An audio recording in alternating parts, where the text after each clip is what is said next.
fields to the courts, and the gridiron to the tracks. Electrifying sports talk from start to finish. You're going wire to wire with Diesel and Cole Bryson on the Fan Upstate. Not one, not two, but 3 days Diesel, 3 days Tolos until the college football national championship. It all comes down to Monday between Indiana and Miami. And we start the show today making our official predictions on what will happen in Monday night's national championship game. And we want to hear what your predictions are going to be as well at 844-326-3663. The Joy Law Firm text line is open. Go ahead, start texting away. You can also comment on the stream. We're live on Twitter, Facebook, YouTube. Good to see JB, the OG Tolo, in the stream. That's where we're starting the show today. Welcome into Wire to Wire. Diesel back in the Ingles Market Studios. I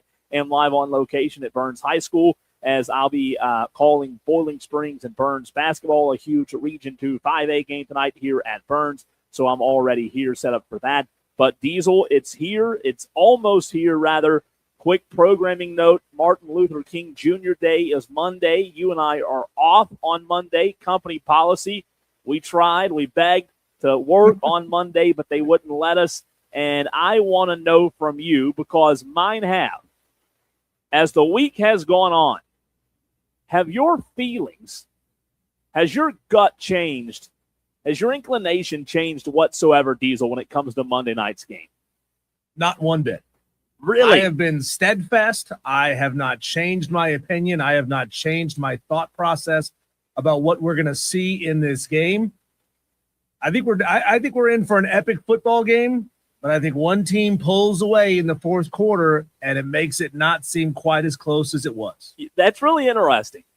The reason I asked you that question is because my thoughts, like, they hadn't changed, but every day, Diesel, that we get closer to Monday, I'll be honest with you, I'm starting to lean more and more Miami every single day. Whoa. That doesn't mean I'm picking them. Are you trying to make up with Madcraft or something? Are you trying to get him back to listen to the show again? No, I could tell him what he wants to hear. If people get upset with me, it happens every day, every minute of the hour. But I just, look, I'm not picking them yet. I'm not picking Indiana yet. We're making our predictions in this segment, and we'll get to that in just a few minutes. But from last Monday to today, Diesel Friday, I've leaned more and more Miami. That doesn't mean I'm picking them, but I do think Miami's a really good team, and I do think Miami's already proven a lot of people wrong, and I think they belong here on this stage. Again, does that mean I'm going to pick them here in just a few minutes? I don't know. I've been kind of close to back and forth. All week long, you and I have both said Indiana. And I said a couple of days ago, Diesel, that I didn't think there was any way Indiana loses this football game. I just don't know if we really respect Miami enough, just in terms of how good they can run the football and how good their defense is. Look, I know Miami is a good football team, and I know they're a balanced football team, and I know they've got elite playmakers, and I know Carson Beck, when he's on, is one of the best quarterbacks in the country.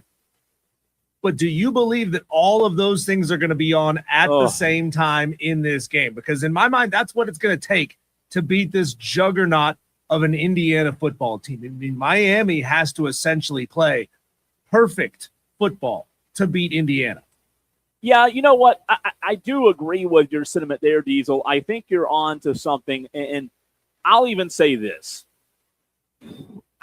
I agree with you in the sense of, and make sure this makes sense when I say it. I think Indiana's the team, Diesel, on Monday night that can afford to make a few more mistakes. I agree with you in the sense that Miami is going to have to be the team that, I don't know if near perfection is realistic, but I do know that if they want to win this game, they're going to have to play their best football. They have, in the playoffs, played really good football, especially better than what they were in the regular season. Sure. So I agree with you on that sentiment. I 100% agree that Indiana, if they make a couple of mistakes, I'm not counting them out. Indiana, on the other hand, I still do think they are the better team.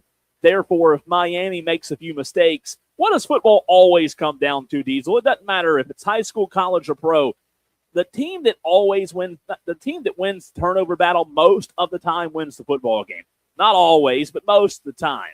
If Indiana goes out there and for whatever reason, Diesel just gets the words you can't say on the radio, and all of a sudden just starts coughing the football up left and right. Mendoza fumbles. He throws a pick. The running back fumbles. Okay, we're talking about a different game. Miami might win, but turnovers are the great equalizer. I just feel like Indiana's the team that maybe can't afford to make a few more mistakes. And how often do we talk about Diesel in a game like this, of this magnitude on Monday, those snaps, those mistakes, every single play being magnified. In the playoffs, national championship, every single snap matters. Yeah, and Indiana can expose issues early and often. I mean, look at what happened in that game against Oregon. Pick six on the first play, and then there was the fumble, the Dante Moore fumble in the first half. I think it was in the second quarter. I'm not positive off the top of my head. Inside their own red zone, and Indiana, boom, they're back on it. They're scoring again. I mean, they are a team that sort of operates like a blitzkrieg. You don't see it coming. They are opportunistic. They create turnovers. They don't just wait for you to make a mistake. They don't wait for a running back to drop the ball and then jump on it. They make them drop the football, and then they can take advantage of it. They are very, very good at taking advantage of mistakes. And so that, it all comes down to, number one, quarterback play. It comes down to turnovers. I think Miami's got to play at least +1, maybe +2 in the turnover battle to win this football game. I've got Indiana winning. I think they keep it close. I think we're in a relative back and forth kind of game. I mean, I could see Indiana getting up 10 points and then Miami scoring tit for tat with them down the stretch, maybe making it interesting in the fourth quarter. But I think Indiana just pulls away late because, I mean, you've seen it. Kurt Cignetti is fearless. He is going to throw every single thing he's got at him, and I think he's just smarter, meaner, and more devious than Mario Cristobal. So you're going with Indiana. And Tolos, by the way, already a few coming in on the Hub City Spartanburgers text line, 844-326-3663. I see Hurricane Jeff. I see Percy already on the Joy Law Firm text line. Flood them in right now. Again, 844-326-3663. The Hub City Spartanburgers text line. I'm sorry, the Joy Law Firm text line. I still going back to the old sponsor. The Joy Law Firm text line is open. You can also get it in on the stream where you can watch the show, Twitter, Facebook, and YouTube. The comments section there already a lot of comments going on there. Dewey, JB, DB, so many Tolos in the stream. Diesel, you are going with Indiana. What does your gut tell you the score is going to be, or Indiana wins by how many? I think final score, Indiana 38, Miami 24. Ooh. So a 2-touchdown win in what is essentially a true road game for Indiana in the national championship game, which in my mind is basically a blowout on the road. Yeah, you know what? It's interesting. It is a home game for Miami. I will be very intrigued to see what that crowd split looks like, Diesel, in terms of how many Indiana fans are there. Just some quick numbers. Right now, it's an 8.5. Let me check to make sure I said that right. I think it's still 8.5 points. Yes, it is. As of right now, Diesel, Indiana is still favored over Miami by 8.5. In past years, we have seen some spreads in the national championship that have been this big. Here's what's interesting. The college football playoff expansion, Diesel, and you tell me what this means, and I'm going to give my pick here in just a few minutes as well. The college football expansion has produced some pretty big spreads. This year's, right now, as on this Friday, it's 8.5 point spread in favor of Indiana. Last year, Ohio State, Diesel, was favored over Notre Dame by 8.5. Georgia was a double-digit favorite over Michigan, 2024. Georgia was a 14-point favorite over TCU in 2023. Alabama was a 9-point favorite, Diesel, over Ohio State in 2021. And then the numbers started narrowing down a little bit. 2020, LSU was favored by 4.5 over Clemson. 2019. Bama was favored by 5.5 over Clemson. 2018, Bama was favored by 3.5 over Georgia. 2017, Bama was favored by 6.5 over Clemson as well. So the largest spread in college football playoff history is Georgia minus 14 in 2023, but this comes in second as one of the largest spreads, tying last year's Ohio State-Notre Dame game. In case there is any movement, it could it could remove itself from that tie, and you don't normally see Diesel in a championship game. JB pointed out it was 7.5. It went up from 7.5 to 8.5 in a day, so you don't normally see spreads like this. Your score prediction would be, one more time, 38-24. You have Indiana winning and covering the spread. Where's that on your confidence meter? Out of 10, I would give that one a solid 5. Okay. It's 5. Okay. 10 is I'm extremely confident. 1 is I'm not. I still think it's going to happen, but I'm not as confident. I give it about a 5. I mean, I think I think the world of this Indiana team, and that's not shade at Miami because this Miami team is really, really good. I'll tell you what, if Miami was able to score, what did it happen? 24 points. If Miami was able to score 24 points, they would do something huge against this Indiana team because Indiana ranks second in scoring defense, allowing an average of 10.3 points per game. If you put up 24 points on this Indiana team, you've done something huge, right? You've done something huge. And again, Miami's offense is really good. Miami's defense is really good. They are so evenly matched in a lot of different ways until you start looking at those X factors in the way that Indiana can put their boot on the throat and take over a game. All right, I'm going to get to some score predictions. Diesel, while I do that, I just sent you an email from Percy, one of our Tolos, sent this yesterday. And when I get done with these score predictions, I want you and I to glance at what Percy sent us yesterday. Very interesting, really good stuff, Percy. So we're going to get to that. Kevin sends me a message on Facebook and says Miami 34, Indiana 28. He says Miami sacks Mendoza late to win the game. So Kevin going with Miami on the stream. Dewey says Indiana 50-3. I don't know if I can put much stock into that. Let's see here. JB says Indiana 31, Miami 13. He also says game will be 17-13 halfway through the third quarter, and Indiana will score 2 touchdowns in the fourth to win by 18.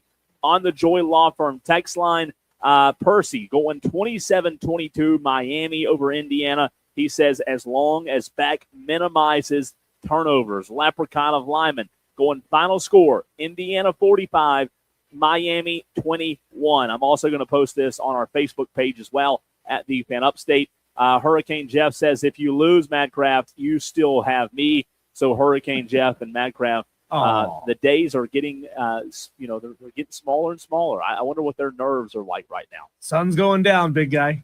It's time. It's almost time. So what do you think on this info that Percy sent? Really good stuff, by the way. And shout out to Percy for sending us some pretty good data when it comes to what this Miami defense has allowed. And Diesel, you're looking at it as I am. It proves that the Miami defensive front, he's got the running yards against Miami's defense from Ohio State, A&M, and Ole Miss. They gave up 45 on the ground to Ohio State, 89 on the ground to A&M, 121 on the ground to Ole Miss, 255 yards given up through 3 games. A pretty good average there for 3 games. This data doesn't lie, of course. Team stats, Indiana, they run for about 218.3 and pass for about 242, so they're very balanced. But Percy says this tells me that Indiana will not be able to run against the Miami front. He says Indiana's best chance will be to pass the ball. They average about 243 through the air.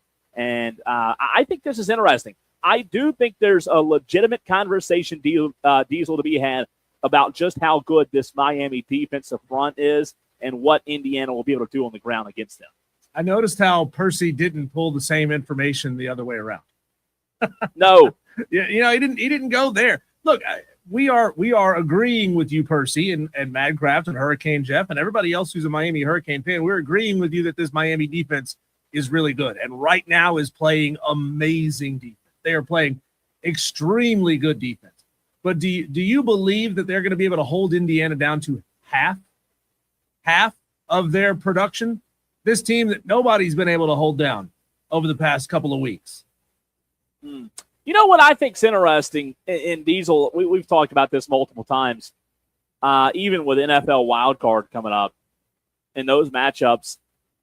Indiana has not been one-dimensional, right?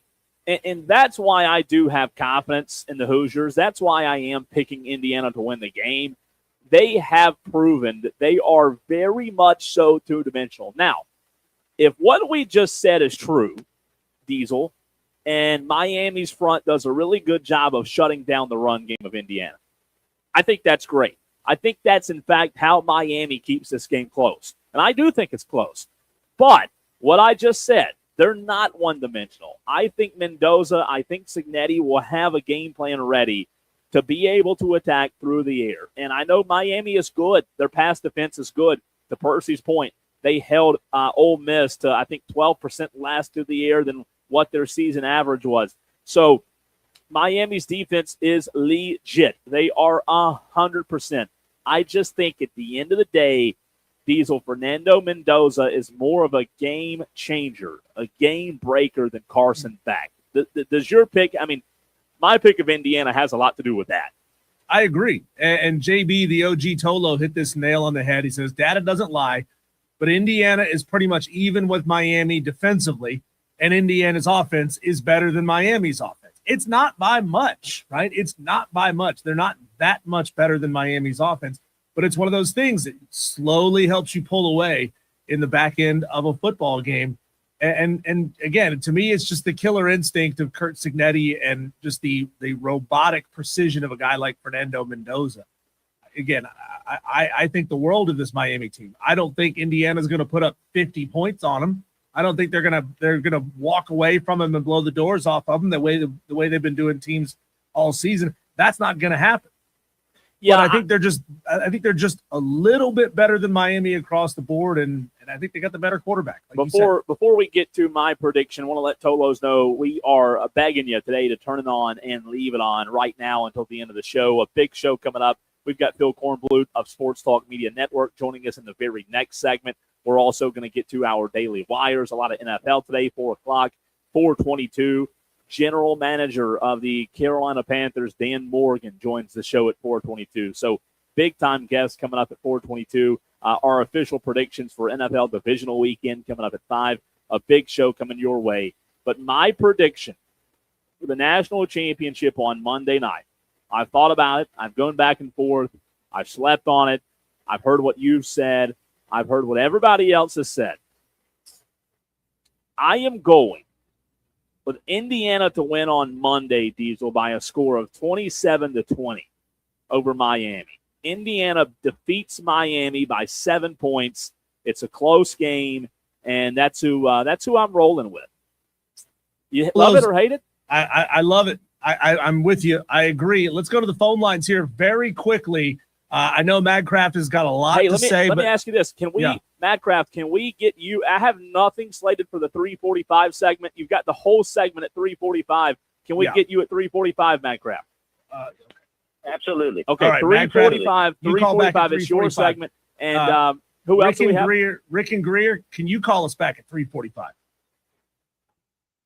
Surely will. Thank you so much. Talk to you then. Thank you so much. Because Phil Kornblut Diesel is joining us next. We've got to run off to a break. So 3:45, I have nothing on that slate. We will get to Madcraft and Rick then if that's good.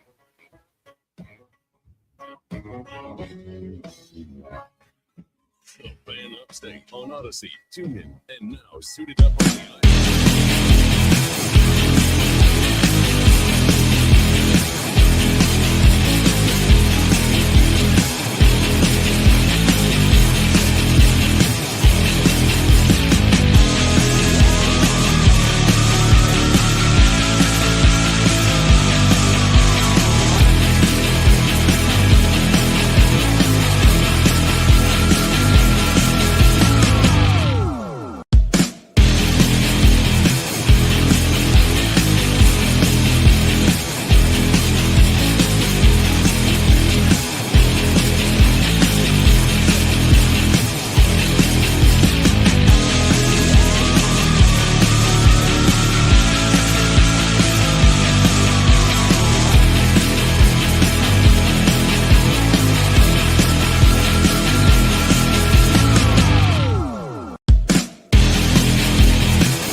Leave your namby-pamby sports takes at the door. Call in if you're man enough. 844 Fan Phone. This is Wire to Wire with Diesel and Cole Bryson on the Fan Upstate. Well, today marks the last day for players to enter their names into the transfer portal.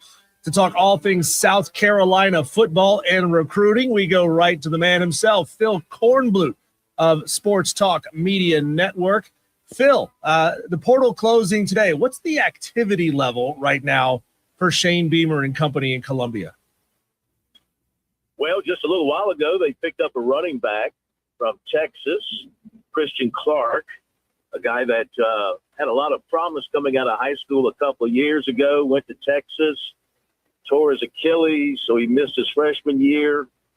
Kind of a reserve running back this year, but then got the start in the bowl game and had a big bowl game, rushed for over 100 yards on 20 carries and a touchdown. So that's a third running back the Gamecocks have taken in this free agency period. So things have slowed down quite a bit. I mean, the first few days of free agency, it was hectic, man. It was every bit as hectic as a signing day. It was like 4 or 5 signing days, spread out over the first several days of the free agency period.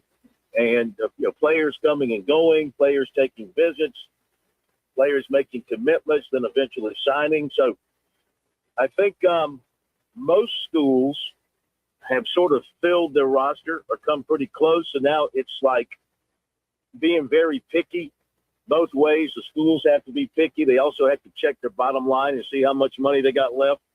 And then, of course, players are looking for that right spot. They're also looking for that bag as well, wherever they can find it. So things have slowed down, and I think we're sort of getting South Carolina and Clemson kind of towards the end of this thing. South Carolina's got 19 free agent commitments and signings, and Clemson's sitting at 10. So there could be one or two more for the Gamecocks, and maybe one more to come for Clemson if they find the right guy at the right position. Phil, is it any different in your mind? This is Cole here, by the way. Appreciate you hopping on with us. You talked about 19 and 10 there. Is it any different than the NFL when the NFL goes into free agency and they have the draft and they know what they need, they know what their needs are? In your mind, does Beamer and Dabo and every coach and every program have a number that they feel like they need to hit? Like, do you think Beamer said, hey, we got to get 19? Is that kind of on or off? Or what are your thoughts on, just in terms of how they diagnose what their needs are and how many they need? Yeah, I don't know if there's an actual number, but I do think there's a idea in their mind like, do we need to go heavy in the portal this time around? Do we need to go light? Do we need to go medium? I mean, this is new ground for Clemson. They've never gone this deep into the free agent market. Yeah. Previously, I think last year they took 3, and Dabo Swinney finally realized he had to play the game like everybody else. As much as he probably doesn't want to, he had to play the game like everybody else. And so they went into it moderately. And again, it also depends as well on how much money you're setting aside for free agent signings versus how much you're spending on retention of your current roster. So it's a mess. It's not an easy thing to figure out if you're in the front office of these schools.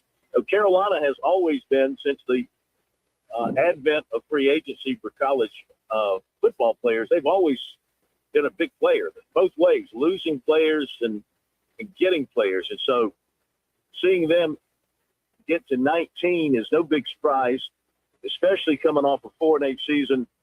They needed a lot of help, and they went into it with the idea of totally rebuilding their offensive line with new players. And they pretty much moved on for almost every offensive lineman who played last season, and they're bringing in a whole new bunch with a new offensive line coach to see if that works. And they needed some help at defensive end, and they've addressed that. And of course, running backs, they're looking for a running back who could be that guy, or maybe a couple of them. Obviously, they didn't feel like they had it in the running back room right now, so they've gone out and taken 3. So they've gone after their needs: offensive line, defensive end, running back. no quarterback for them out of the portal. They do have a junior college running quarterback that they're recruiting, Malachi Matthews from South Point, who was the National Offensive Player of the Year in junior college football this year. And he came in for a visit last week. He's going to Florida State tomorrow. So he's not really a portal guy. He's a transfer from the junior college rank. So they're still working it a little bit. Phil, I appreciate you calling it what it is in free agency.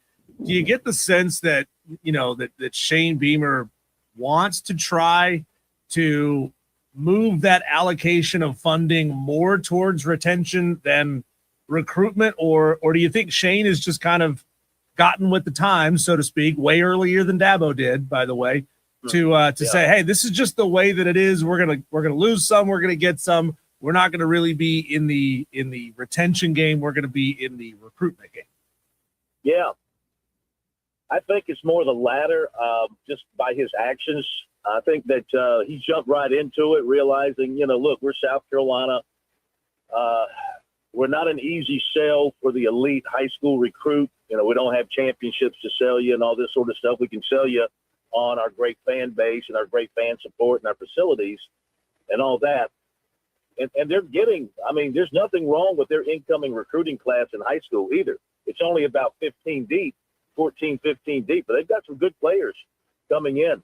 But, from the very beginning, he embraced this free agency approach. He embraced the spending of the money to go out and get players. 2 years ago, when they were so good, when they won 9 games and almost went to the playoffs, primary reason was, well, you had the emergence of Sellers, of course, at quarterback, but then that defense was outstanding. And that defense was largely built from the portal, especially those linebackers. And, of course, Kyle Kennard at defensive end was a take from the portal. Then you had the emergence of Dylan Stewart, of course. But, they aged that defense with these older guys, and that made a big difference, and that defense came together extraordinarily well. So he's played it pretty well. He's done well with it. Not so well last season with some of the offensive line takes. That was definitely they made a bunch of mistakes in that category because obviously those guys couldn't get the job done. They've moved on by and large. So they are hoping that this group they're bringing in, they've evaluated them much better. They've got a much better feel about how good these guys are going to be, and it's going to make for an improved offensive line.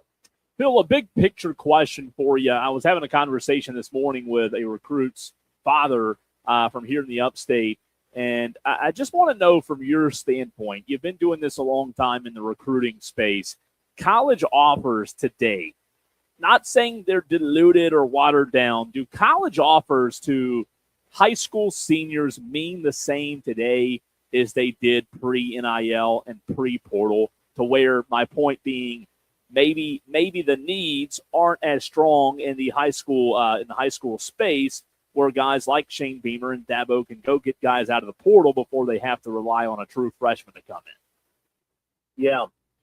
See, a lot of high school players are going to find themselves having to go down. Yeah. Because there's not going to be space for them at the FBS power school level.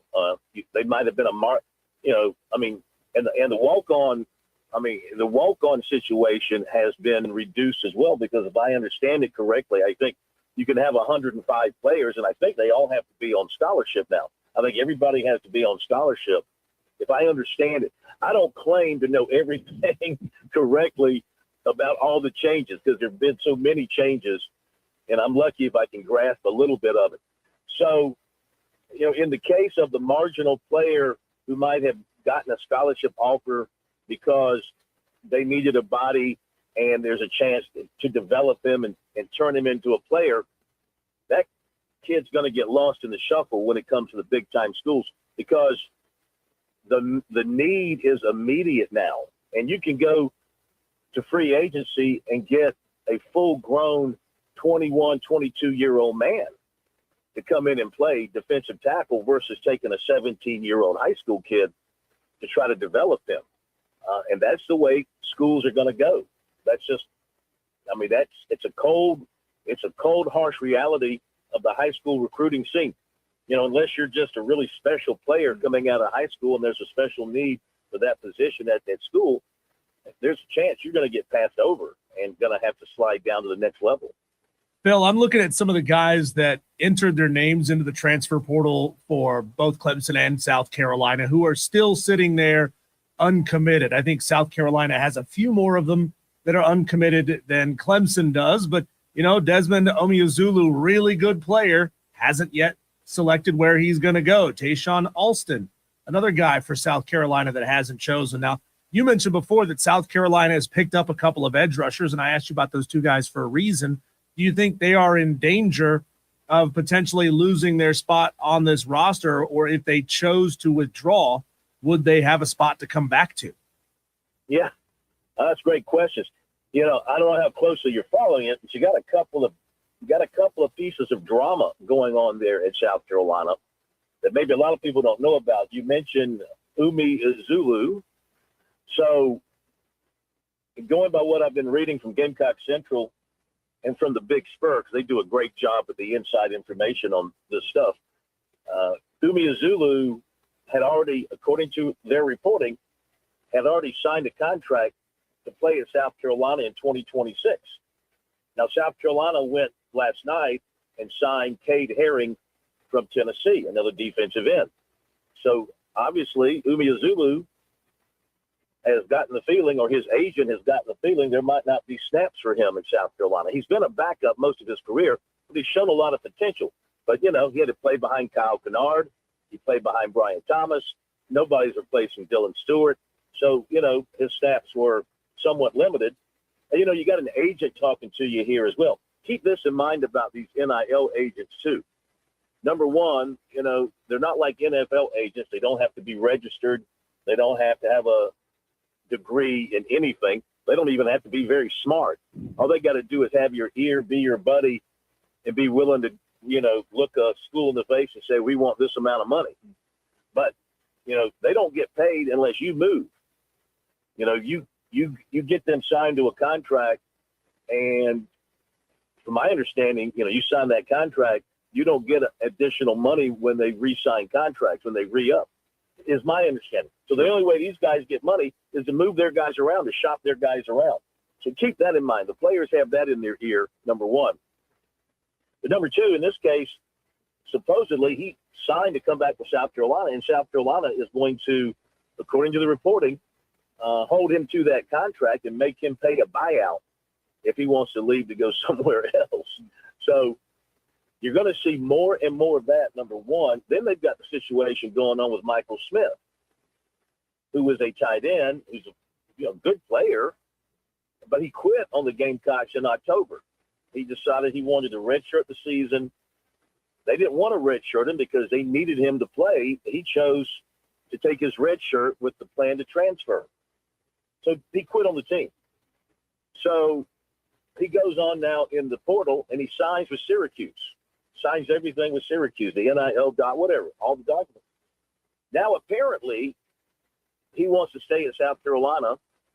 If what I've read has already started classes at South Carolina, or may have started classes at South Carolina.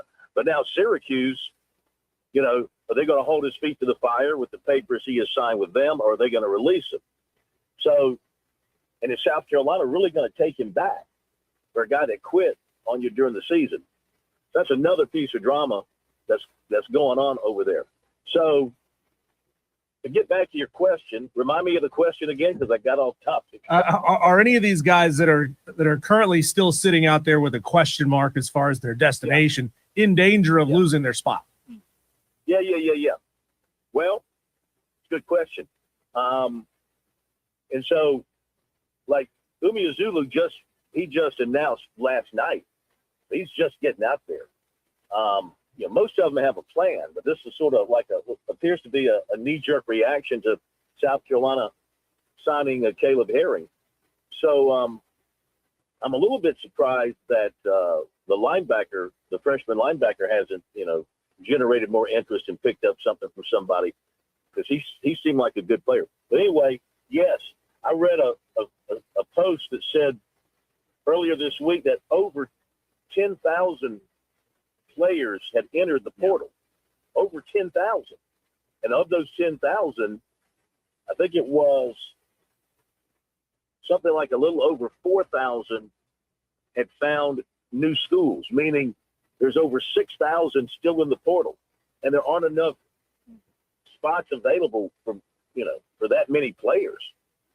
Maybe anywhere in all of college football, but definitely not in Division I.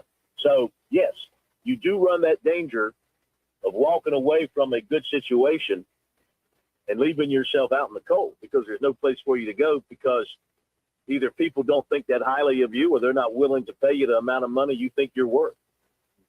It's a good point. Phil, great stuff. Let's do it again real soon. Appreciate your time as always, and let's do it on your time next time, and we'll do it with Smitty. You're the best. Smitty's the best. Your whole team, we appreciate you, and look forward to doing it again soon. Absolutely, guys. Thank you so much. Congratulations to what you guys have done up there. Big believer in local sports coverage and jumping into the high schools and staying on top of what's happening in your neighborhood. You guys do a fantastic job. So thanks we for appreciate you.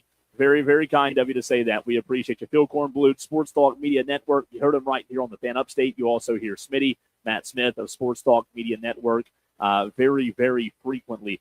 Diesel, let's dive right back into the conversation of the national championship. We had Matt Kraft, we had Rick, who are all wanting to weigh in on the game Monday, and the phone lines are wide open. Let's get back to you, 844-326-3663. That's next.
text or call. One number does it all. 844-326-3663. That's 844-FAN-PHONE. This is Wire to Wire with Cole, Bryson, and Diesel on the Fan Upstate. Big thanks to Phil Kornblut of Sports Talk Media Network for joining us in the previous segment.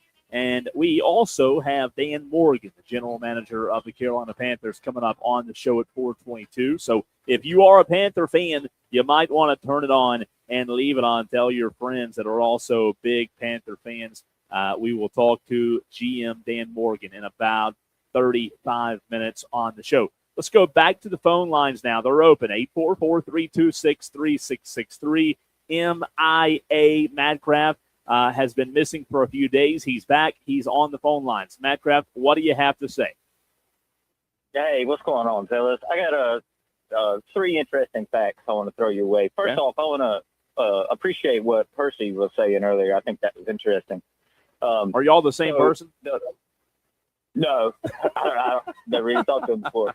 But he had some interesting facts. So I'm going to tell you this. So, number one, what I find interesting about Miami's defensive front is that every single game we have played this year, that opposing team has had their worst pass protection grades of their entire season against us. Every single game. That includes A&M, Ohio State, and Texas, and Ole Miss. Right? So just food for the thought. Now I'll go to number two. When we talk about Indiana trying to run the ball on Miami, I'm just going to go ahead and tell you it's just not going to happen.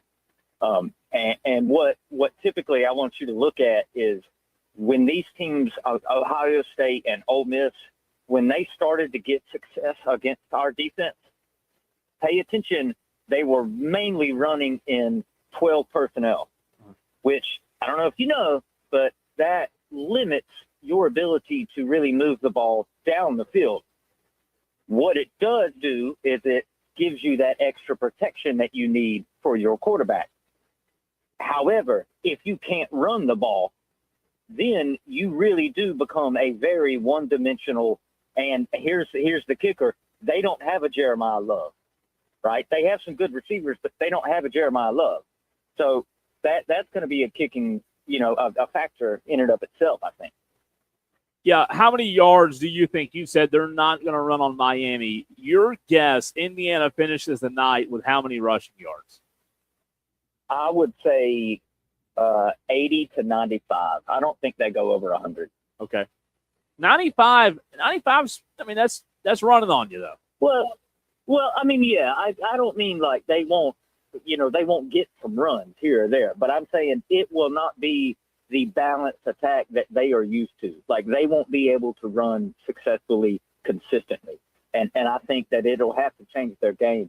Now, another thing too is, we have to remember Miami, it took Corey Heatherman half the season to realize this. Okay. But Miami gets home with 4 easy all the time. All right.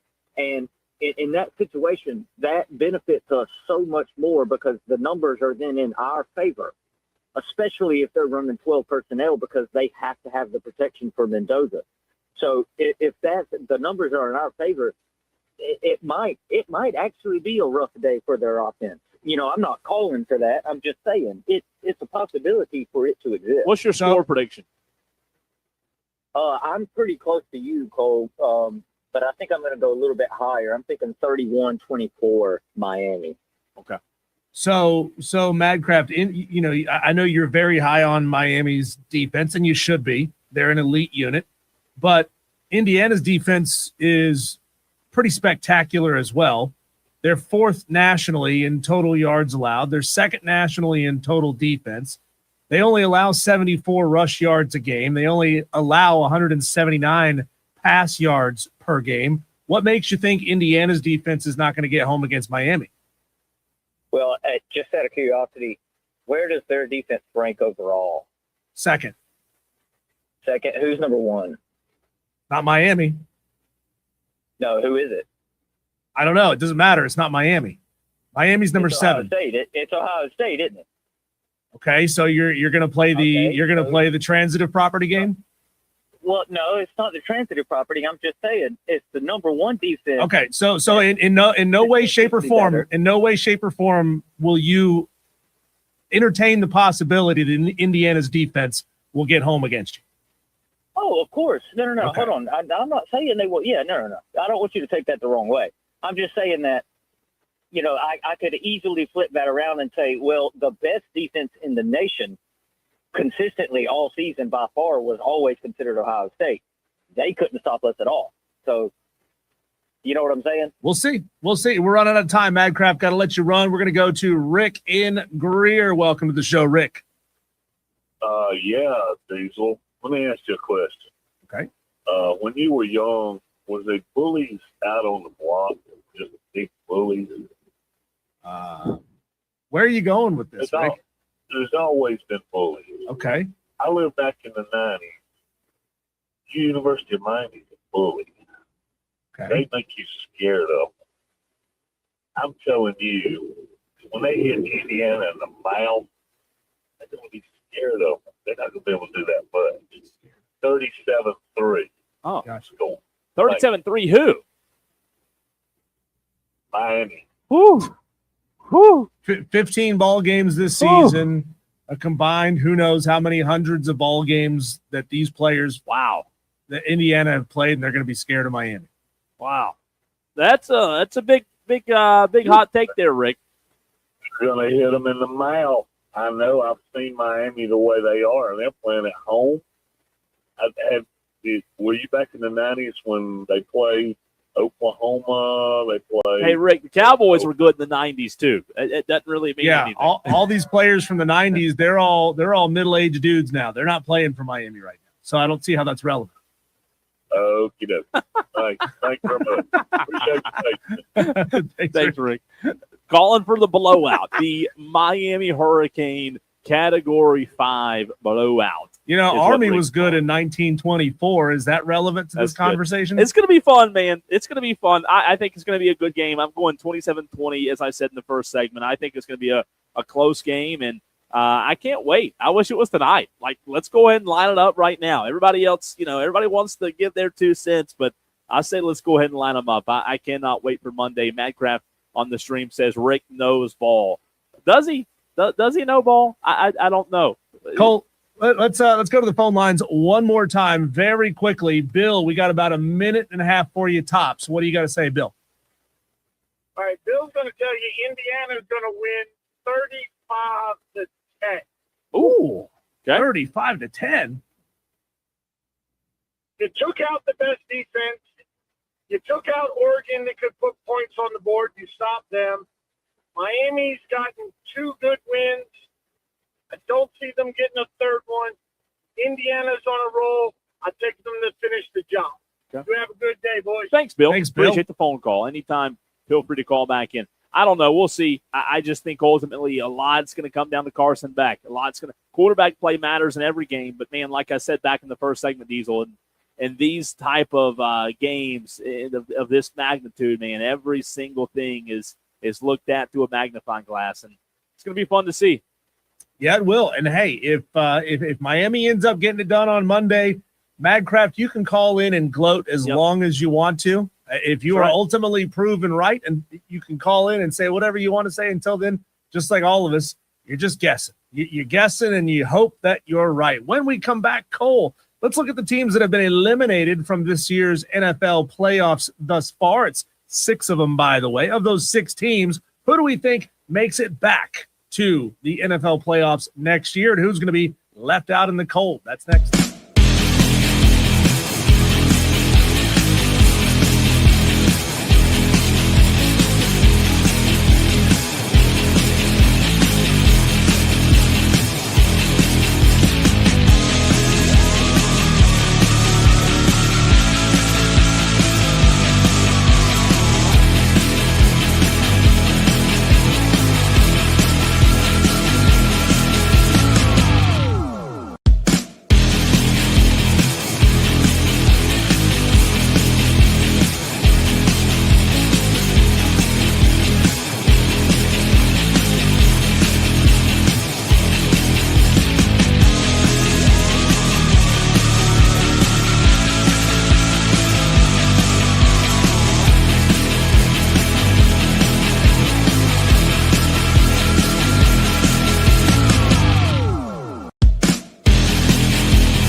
Electrifying sports talk from start to finish You're going wire to wire. with Diesel and Cole Bryson. Well, we made our predictions yesterday. Who was going to win each game in this now semifinal round in the NFL playoffs, Cole? But of the teams that are eliminated, who is going to make it back to the playoffs next year? We know that the NFL is designed to have churn. You're supposed to have some teams falling out of the playoffs every year and some new teams jumping up into the playoffs every year. That happens certainly with the Carolina Panthers getting past the Buccaneers to represent the NFC South. And by the way, Tennessee Tiger, call back in. We'll get you on the line here as you want to close out that discussion about Miami, Indiana, and the national championship game.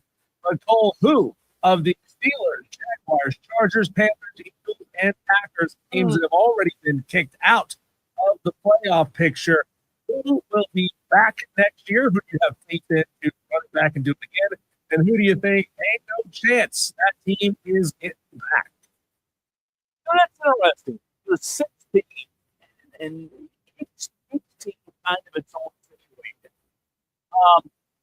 I think of the teams, Steelers, Jags, Chargers, Panthers, Eagles, Packers. I think the Packers 100% will be back. The Eagles will be. The Chargers will be. I think the Jacksonville Jaguars will be. I don't know on the Chargers and on the Panthers and the Steelers. I also, let me backtrack. I said there's a 100% chance the Packers will be in the playoffs. I'll backtrack on that a little bit. Michael Parsons, when he got hurt, they were a completely different team. They did get Trayvon Diggs. Jordan Love, I love Jordan Love. He's not the problem. Matt LaFleur's got to be better. I think the Packers are, I don't want to say guaranteed, but I do believe they'll be back. So I think my question marks come to the Panthers and the Steelers because, number one, the Steelers have Aaron Rodgers, right? Maybe. Do they? Or are they going to be searching for a new quarterback, also a new head coach? And then the question mark for the Panthers is, Diesel, just what we all know to be the case. What does Bryce Young and this Panthers team look like? Are you really banking on this team making the playoffs 2 years in a row? So that's where I am. Those are my two question marks. Yeah, fascinating question. Tolos, what do you think? 844-326-3663. I agree with you there on the Packers. Matt LaFleur, he's going to be back. And we know what Matt LaFleur's ceiling is. Not that high, but the floor is the playoffs. He makes the playoffs. He's in the playoffs 6 out of his 7th season. So he makes the playoffs. He gets the team there. They get healthy again with Parsons. They get Devontae White back next year. Jordan Love, he's coming off a career season. He and Josh Jacobs will return to the offense. Looks like it should be pretty good. Here's the thing, Cole. They get a little age on it. This was the youngest team in the NFL for the second season in a row. Now, what does that mean when you got Matt LaFleur? I think it just makes that incremental development in the right direction. I think he's going to get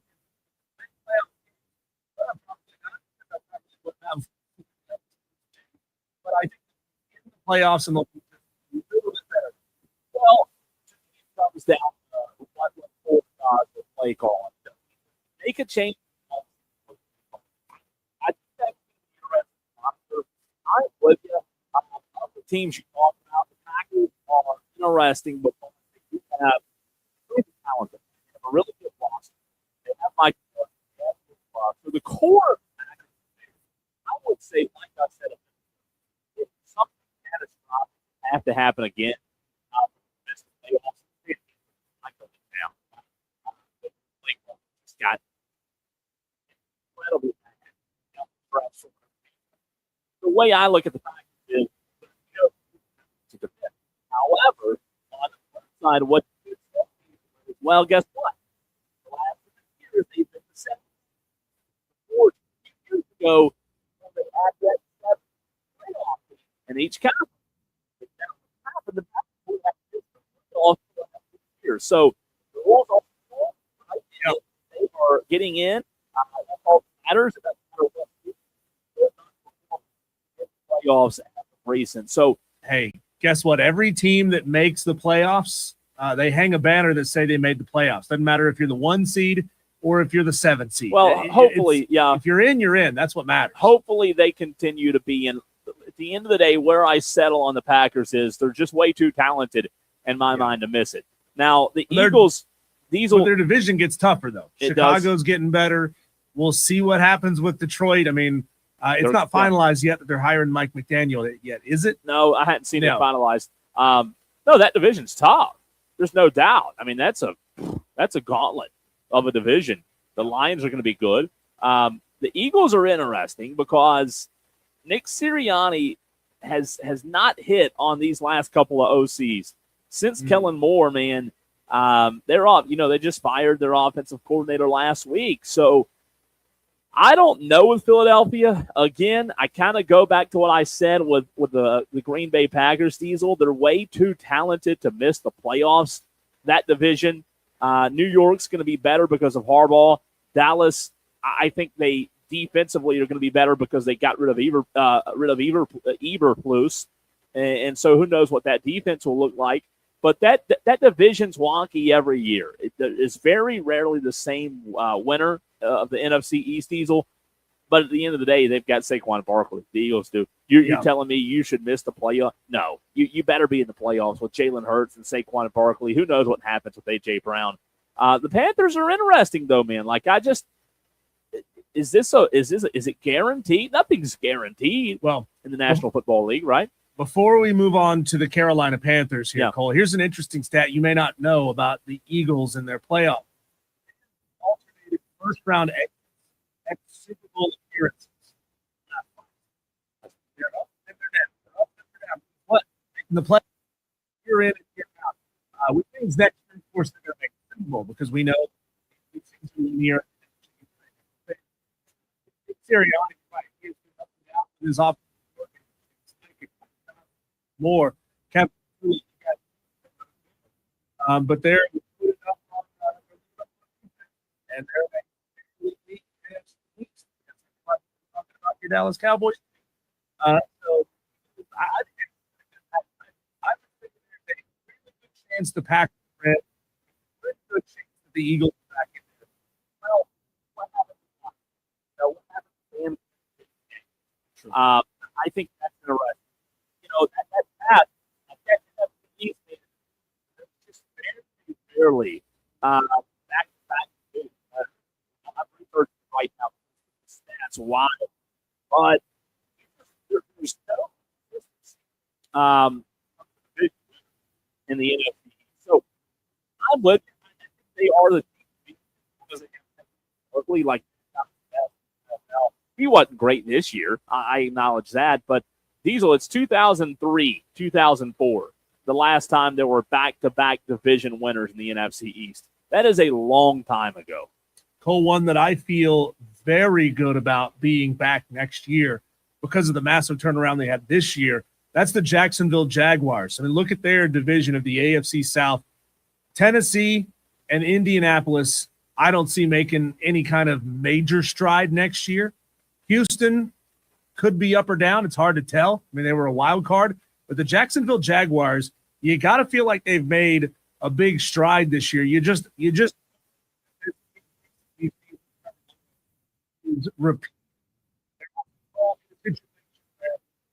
PA might be way out. Money somewhere else. I hope not. He would stay there in Jacksonville, but they'll also get quarterback. And big problem for Jacksonville. They're not going to have the first round that they gave it up to get that money. So they're going to be sitting on day number one. They've identified they might not be able to address. I really don't. I watched that game with last week. I think they just they still need to be better. Let's see what the agency. I know that Trevor Lawrence is great other than this year, right? But the reality is, Cohen has helped Trevor Lawrence play, and that consistency going and Trevor Lawrence. This is what we call in the NFL. This is the guy who thought would be this kind of what we expected. So nobody's surprised. It just goes to show what we thought for a million times. In the NFL, you never have somebody as the head coach or OC that knows how to get involved, knows how to get that quarterback. Up until now, with Urban Meyer and Doug Peterson, Lawrence, good, but now all of a sudden, Coach got that ship back on track. I think you should be very optimistic for Trevor. They've got some holes to fill. Free agency, you want to retain, like you talked about. I think they're all scratching.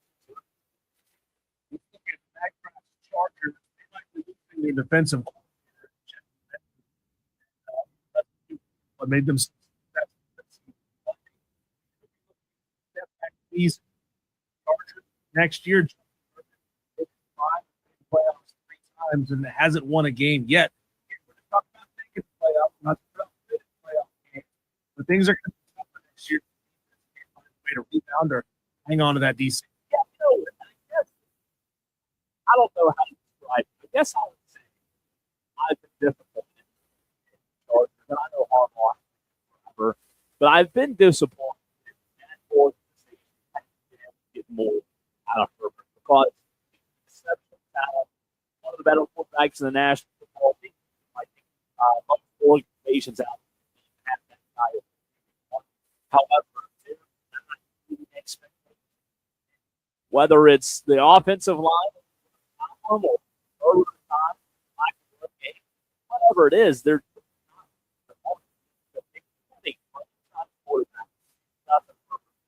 an organization to surround that guy in my mind. The Pittsburgh Steelers, everything is up in the air for the Steelers right now. Yeah. No Mike Tomlin. Don't know about Aaron Rodgers. Step away. Historically bad AFC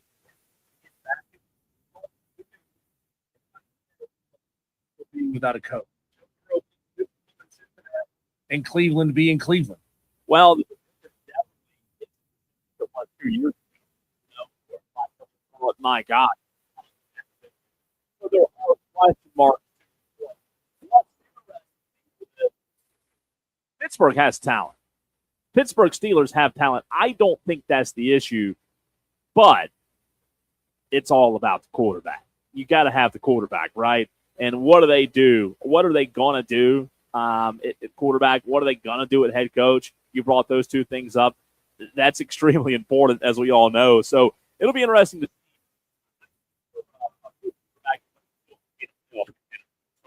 Just because they have to do the new one, I don't think it's just the wayside. I think Boston.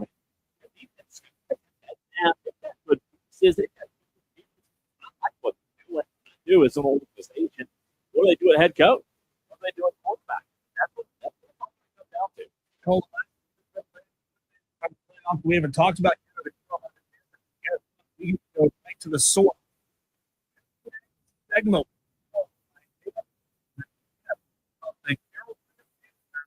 Talk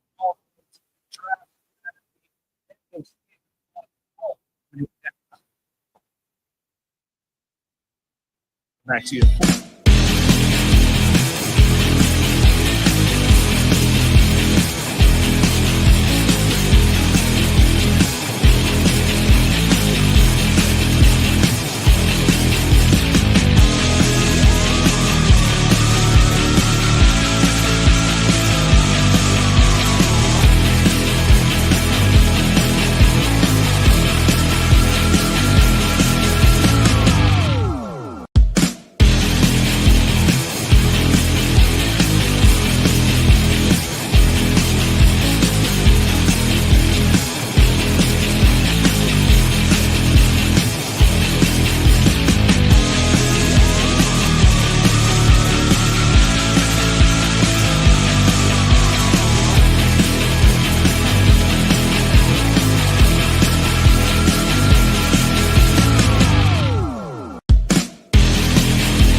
on the Fan Upstate. Well, it's time to talk Carolina Panthers. In this very segment, we are joined by the general manager of the Carolina Panthers. Second time we've had Dan Morgan on the show. Dan and Cole here, always appreciate your time. Congratulations on an excellent 2025 season. Start though was just how fast things move in the NFL. Understand front office standpoint how things move as quickly as they do.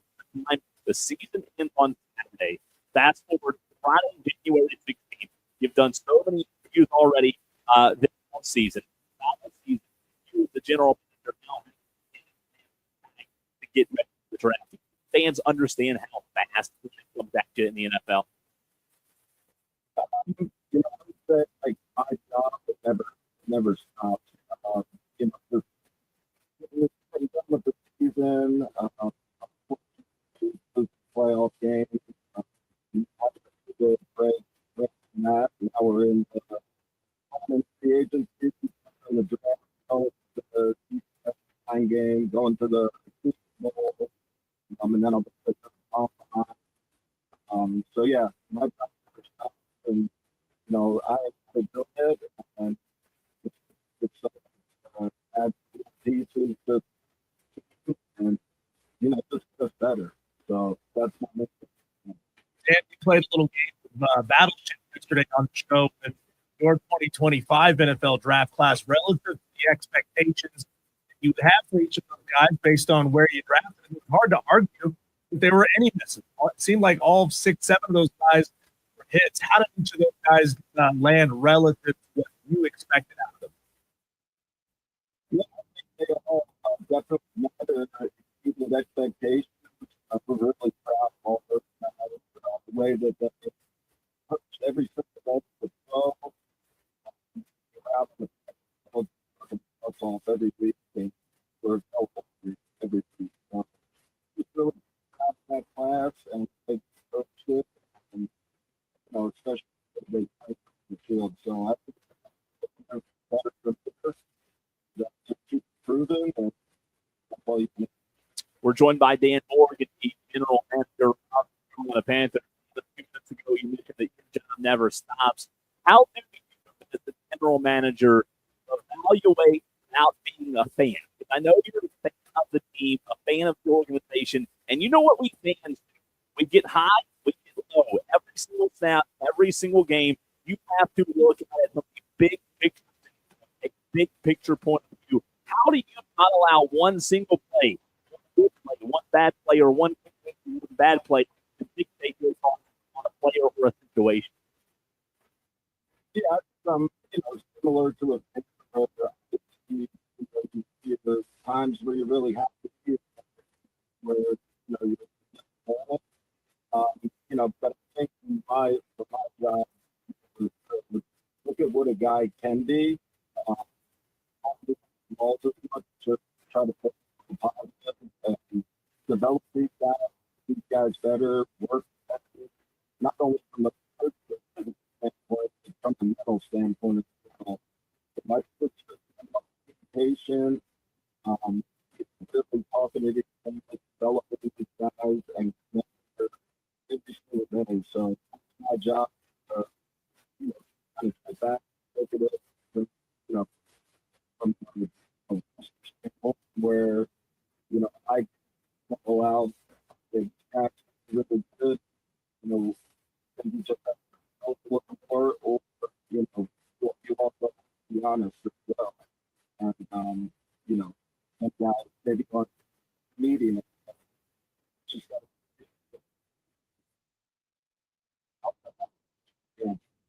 And there's a message that I heard your play-by-play guy, Anish Shroff, delivered during a game last year where he said the goal is always to progress from losing big to losing small to winning small to winning big. Obviously, you know, it's a week-to-week question in this league, but that's a quote that lives rent-free in my head. I quote him all the time. Where would you say, generally speaking, you are in that progression, and how close do you think you are from taking that next step to the next rung? Yeah, I always I'm not really into the timeline part of it. I kind of leave that up to everybody on the outside. I think from my standpoint, all we can do is put our head down, put the work in, plan, have our plan, go through our process, and just continue to build this roster brick by brick, bring players in that fit the mold that we're looking for, which is, passionate players that love football, that are really good football players that play with high effort. They're tough, they're smart, they're physical. So for my seat, that's all I can do. Dan, I want to get into Bryce Young. You exercised the 5th-year option for Bryce Young. Now the $26.5 million will be paid in 2027. According to reports, a long-term contract hasn't been completely ruled out. You were also on record saying we are still talking through the roster and where things look from a big picture view.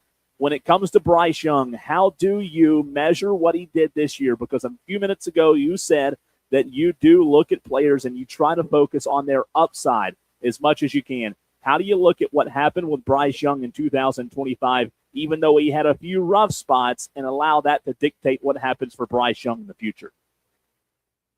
Yeah, I think with Bryce, we've seen those flashes of greatness from him, and, it's been on some of the biggest stages as well. So, we believe in the building that his best football is still in front of him. So, I think in the league, the continuity part of things is critical, especially for Bryce at the quarterback position.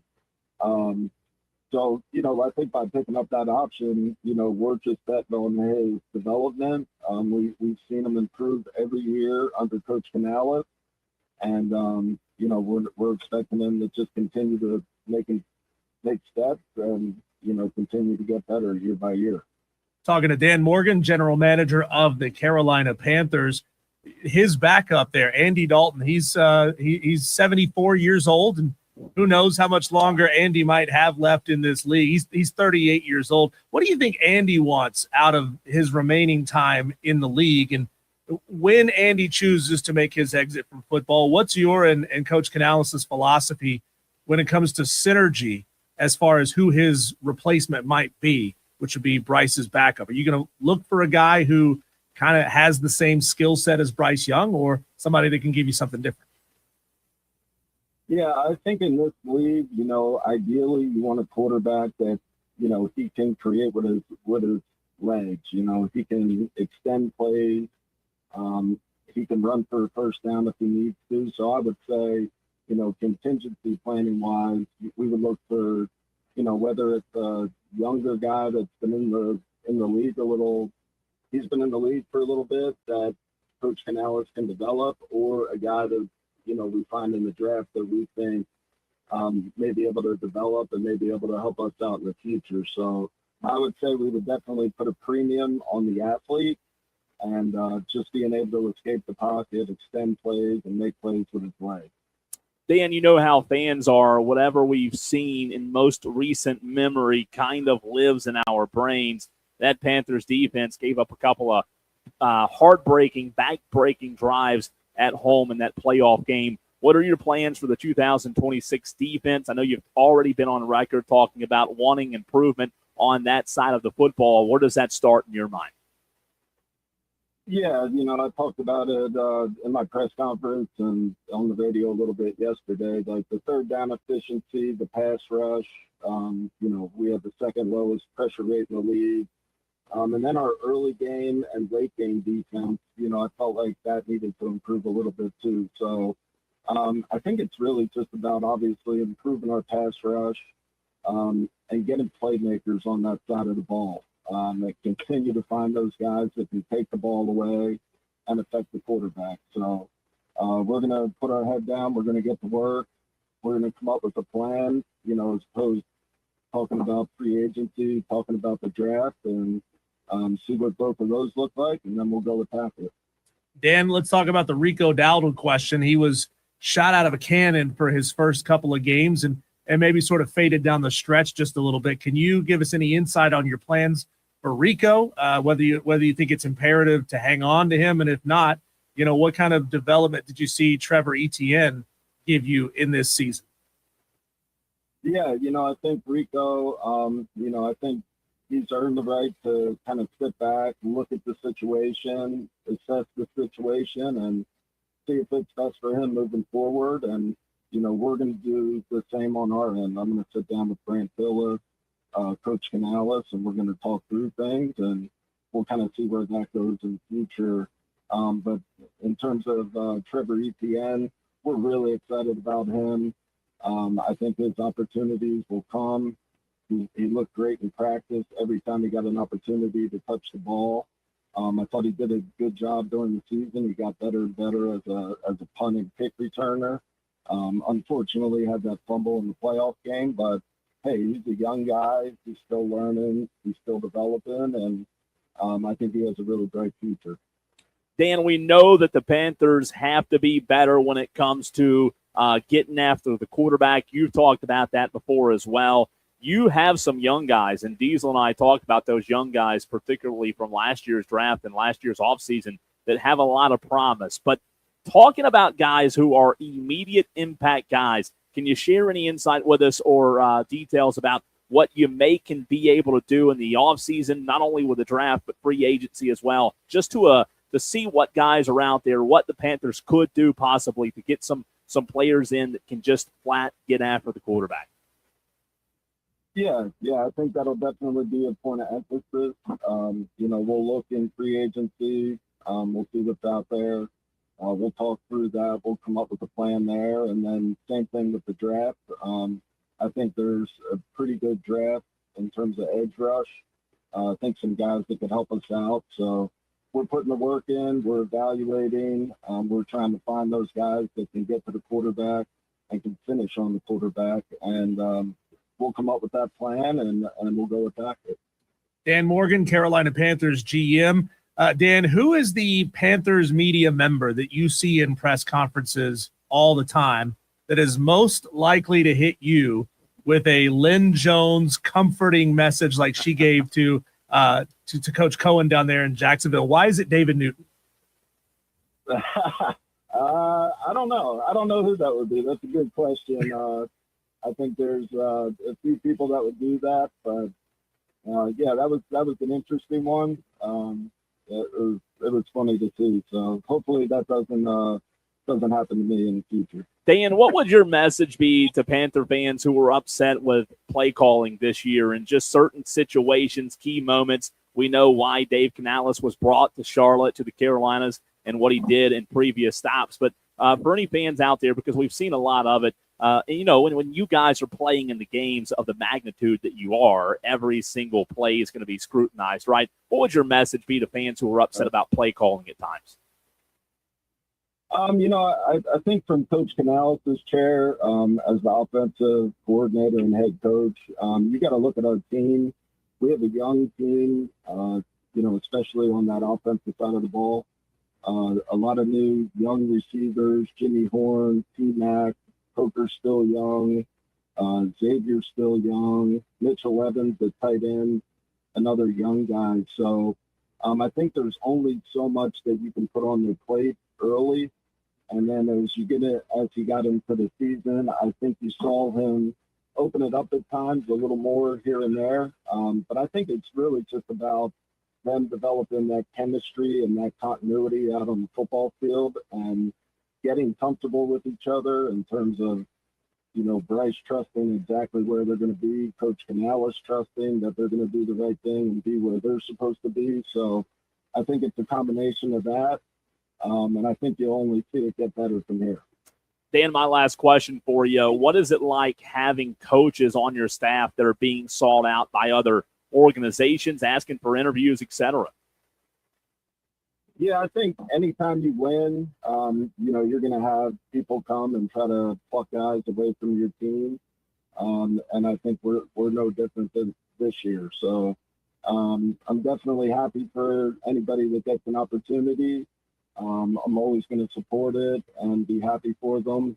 But it definitely stinks, losing people that are really, really good people and valuable people around the building at the same time. But I'll definitely always support and look for people to get jobs and progress in their career. Well, Dan, congratulations on the season. Congratulations on overachieving from what anyone expected this franchise to be this year. Looking forward to it. Obviously, it's got to have you energized going into next year, and we're all excited for it. Yeah, we're excited too. Thanks, Appreciate Dan. it, guys. Thanks, Dan. That is Dan Morgan, the Carolina Panthers general manager. Cole, again, I think we all expected this team to maybe elevate into that 6-7 win territory this year. Certainly didn't expect them to make the playoffs, and obviously it took a little help from the division being what it was. Every team managed to go 3-3 this year. But hey, if you're a Carolina Panthers fan, you'll take it because the emotion and the positive vibes from a packed out home game in the playoffs, that is invaluable when your franchise has struggled the way that this one has for a decade. Yeah, and a couple of thoughts there. Number one, you can only control what you can control, right? The division wasn't great, but the Panthers, what I was impressed with, that they were able to control their destiny down the stretch, right? I know some people say, hey, they backdoored their way into the playoffs, but guess what? A lot of those wins that came during the regular season allowed them to be in that situation. So they deserve to be in the playoff. You have to control what you can control, and they had no control on the other teams in the division, Diesel. The second thing is, I believe when you're Dan Morgan and you are the Panthers organization and you get to this spot that the Panthers are in right now, I think this is where it's make or break. I think this is where you find out if you're going to float or if you're going to sink. Diesel, what I mean by that is they've tasted the success under Dave Canales. Dan Morgan knows what it takes to be successful, right? He knows what it takes to win. And this is where general managers in the NFL either make or break the organization. And I have the utmost confidence in Dan Morgan, but I'm telling you, this is the hardest place to get out of. It is. It's easy to get from the bottom to where the Panthers are now this year. It's easy to do what the Cleveland Browns have done over the past few years and win one or two. But where the Panthers are now, I'm telling you, getting from where they are to a consistent playoff team is what every team in the NFL wants to be. That's why you see guys like Mike Tomlin keep their job for as long as they did in Pittsburgh.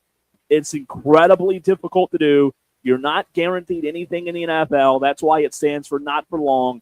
Diesel, they've reached a great point in this franchise. But I'm telling you, the only way to continue to get better, and I think Dan knows this, they've got to be aggressive in free agency. Mm-hmm. If the Steelers, if they're not 100% dead set on keeping Watt, go get TJ Watt. Go get somebody that can affect the quarterback. Go address those needs and continue to build because they definitely have a strong foundation. Yeah, they're in a tough spot, because they're not at the bottom of the draft or bottom of the standings and so high up in the draft anymore. They're going to be drafting middle of the first round where a lot of the best players are already off the board. Shane Barrett on the stream accusing me of things that I'm certainly not doing. Says I'm dropping hints and references to things on the show here, Cole. I'm doing nothing of the sort, and I can promise you that. When we come back, let's see what else is going on out there in the sports world. We'll whip around in something we call our Daily Wires.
844-873-6663. That's 844-FAN-PHONE. This is Wire to Wire with Cole, Bryson, and Diesel on the Fan Upstate. So much happening in the sports world, Cole. It's hard to get to it all in one long show. So let's cram it all into one short segment. These are our daily wires.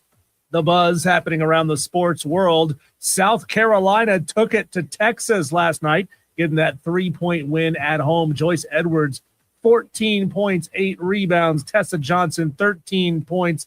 South Carolina avenges its only loss to the season by beating number 4 Texas 68-65 for their 11th straight win. It was a big win, man. Tessa was really good. Joyce Edwards, that block late down the stretch, she was awesome. And you know what? Things got squirrely at the end. I was kind of worried that South Carolina held on, and that's what good teams do. Like Joyce Edwards isn't a young player anymore. I remember last year we talked about that. She's a veteran now. So this is a good team. It's another team that's going to make a deep run, and Don's got them exactly where they need to be. I did see a lot of people questioning why when South Carolina inbounded the ball with something in the range of 10 seconds to play or so, Texas just let them run the clock out. Like, didn't even try to foul, didn't try to put them on the line, just kind of let it go, Cole, and it was weird to see that happen. You don't see that happen. But I was okay with it because, man, it was getting late. That game just kept going and going and going.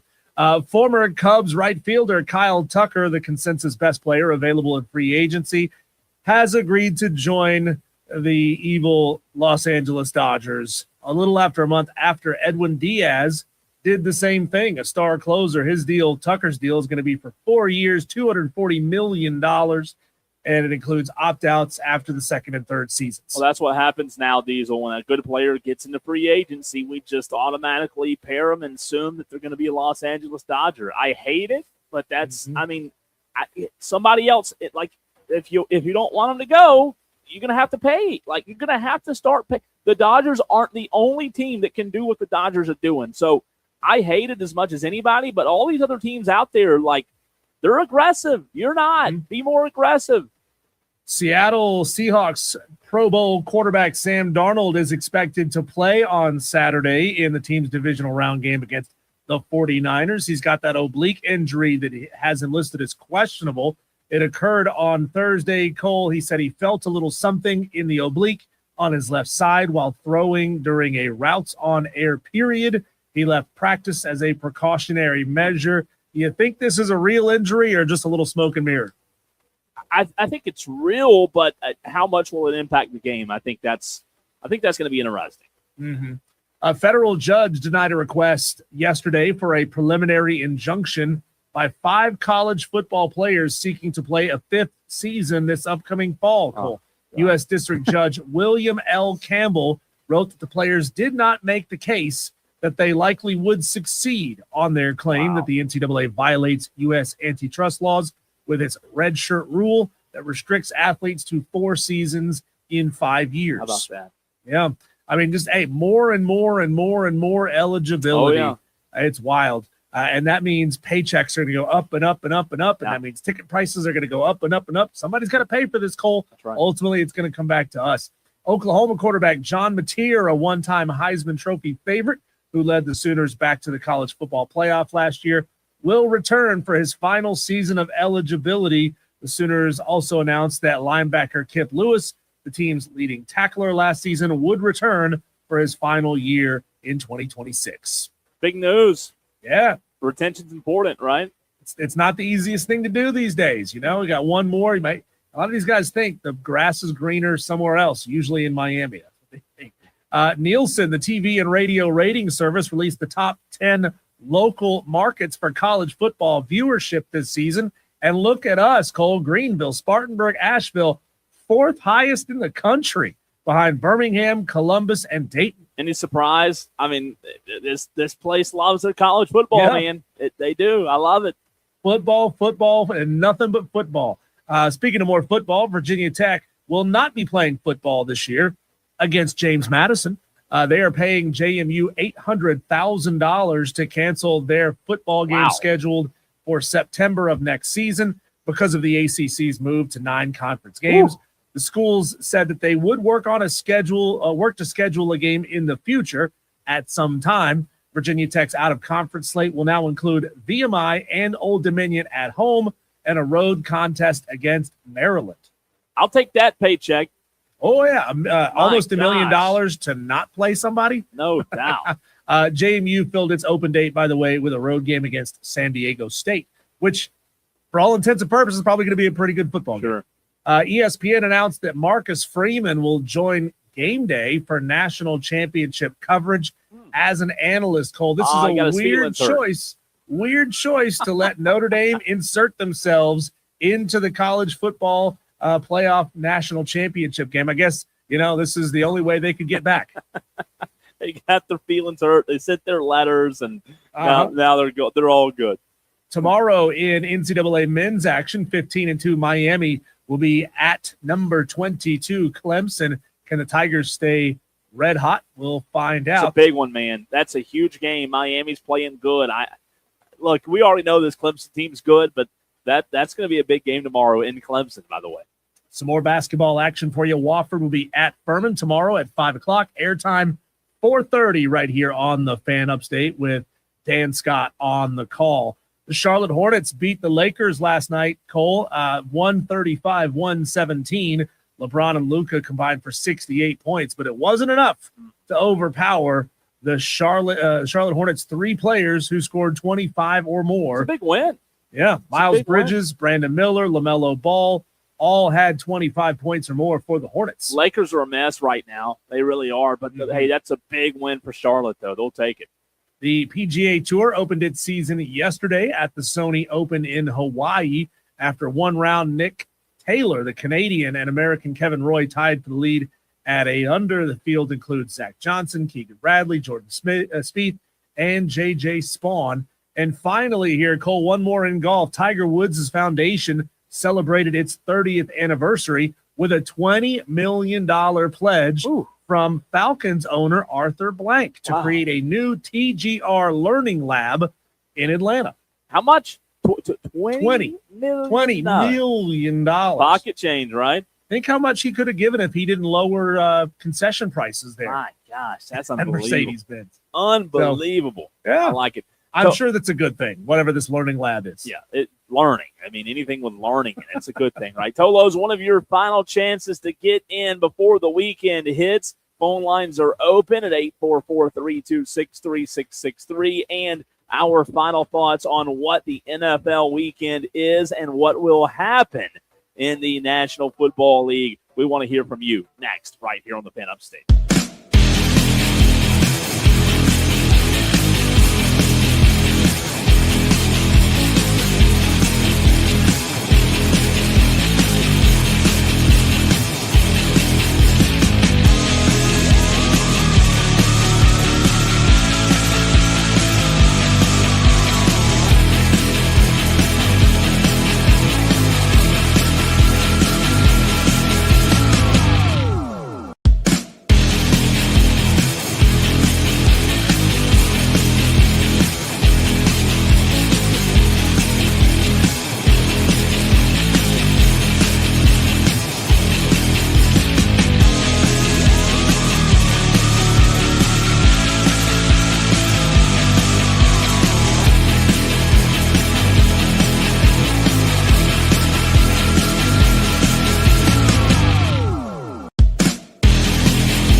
sports talk from start to finish You're going wire to wire with Diesel and Cole Bryson. on the Fan Upstate.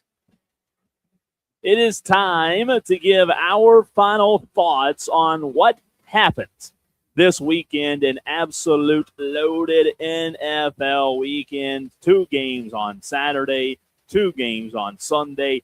I can't wait. We can't wait. Also want to say a big thanks to the Carolina Panthers for lining up an interview with Dan Morgan, the general manager of the Carolina Panthers. If you missed it at 4:22, you can go back and find it on thefanupstate.com.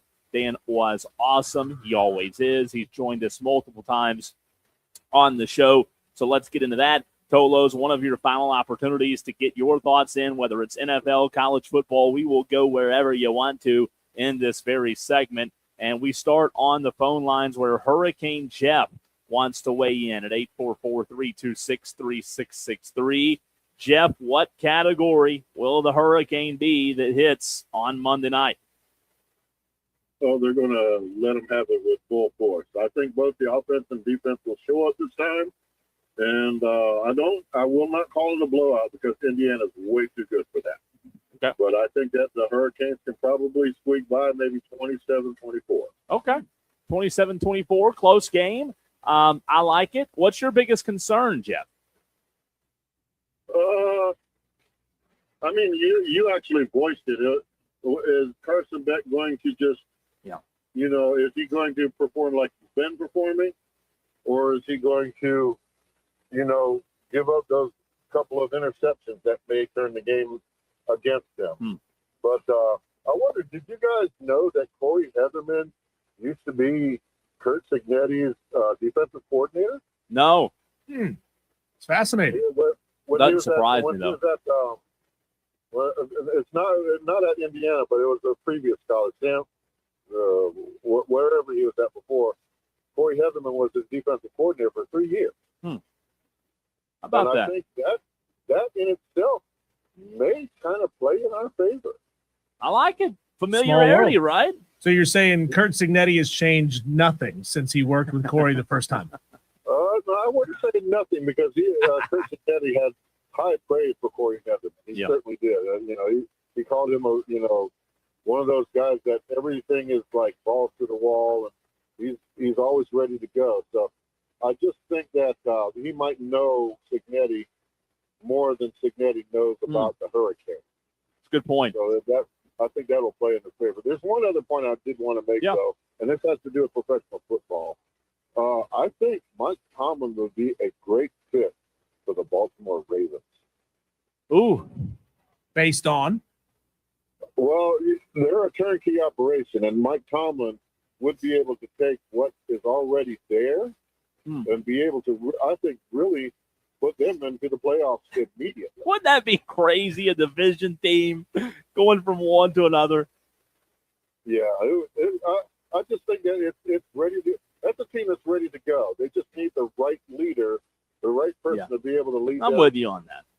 Not necessarily in a different direction, but in a better direction. Yeah. Hey, Jeff, thanks for the call, man. Appreciate Jeff. you. Hurricane Talk soon. Jeff.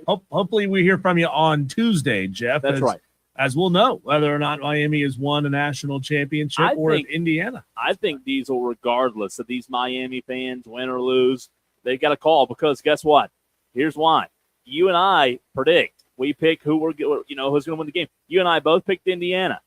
Regardless of who wins, we've got to show up on Tuesday and talk about it. If we're right, if we're wrong, we've got to talk about it. And I think Matt Kraft and Hurricane Jeff and the other Miami fans out there, if y'all lose, I want to hear from you, man. I don't want any hiding on this upcoming Tuesday. Back to the phone lines. I think we can demand. Let's say they don't call in. Let's say they tuck tail and they hide. They put their heads in the sand. They go hide in the closet somewhere, and they don't call us for a couple of days, Cole. I feel like there needs to be a pound of flesh to get back on these airwaves. If you want to punishment, no doubt, talk all this trash and you lose the football game, you can't be hiding for 2 or 3 days. No, you gotta. If you're gonna dish out, you gotta take it, man. This is part of it. Let's go back to the phone lines, and we go to Summerville, South Carolina. Tom in Summerville on this Friday. What's up, Tom? Now, the last caller, he mentioned something about the dude from the Steelers. Don't they own his rights? So if he were to take another job or something, I believe that the Steelers have rights for the next year. So it's not like he can just go interview for a job. I think the Steelers have say on what job he gets until 2027. I believe I saw ESPN talk about that. I have heard something about that, Tom. You're not far off. Yeah. That's all legal stuff that I'm not smart enough to figure out. But, we were talking about Miami real quick. Yeah. Yesterday. Well, they should be happy because Messiah, the quarterback from Duke, that's their quarterback next year. Mensa. He might be their Messiah. Yeah. Same thing. Are they ever going to recruit a quarterback out of high school again at Miami? They don't need to. Yeah, you're not wrong. So Mensa, is he hitting the portal? That was the big news today. Yeah, he hit the portal. And, another thing here, guys, Duke owns his NIL rights. So that's going to be a situation in itself over the next few days. But before the 5 o'clock hour, Diesel, you mentioned something about the women's basketball game last night. Yeah. Now, I didn't watch it, but it was on the ESPN this morning. Mm-hmm. And, somebody might need to get investigated there because, however you look at it, the point spread was 3.5. And, somebody decided they weren't going to foul with exactly 7.5 seconds left. Mm-hmm. And with this current scandal going on, it just seems a little fishy, if you ask me. Tom, but you're a Gamecock. Why would you want them to be investigated? I'm not saying Carolina needs to be investigated. I'm saying the girl from Texas needs to be investigated. Okay. Because she was right there. And, it didn't affect me, but some people, that could have affected them in a lot of ways. Do we really think Vic Schaefer is coaching up his team to give up with 7.5 seconds to go? It's a one-score game, and you don't bother fouling to try to extend the game? Yeah. Yeah, you're right. But, guys, another thing I want to, this is a long conversation, and this is for another day, and I'm sure y'all talk about it. But these revenue reports are starting to come out. For total revenue from these schools. And I just want to point this out. That Ole Miss, for example, they made more money on their baseball team than they did their women's basketball team or their men's basketball team combined.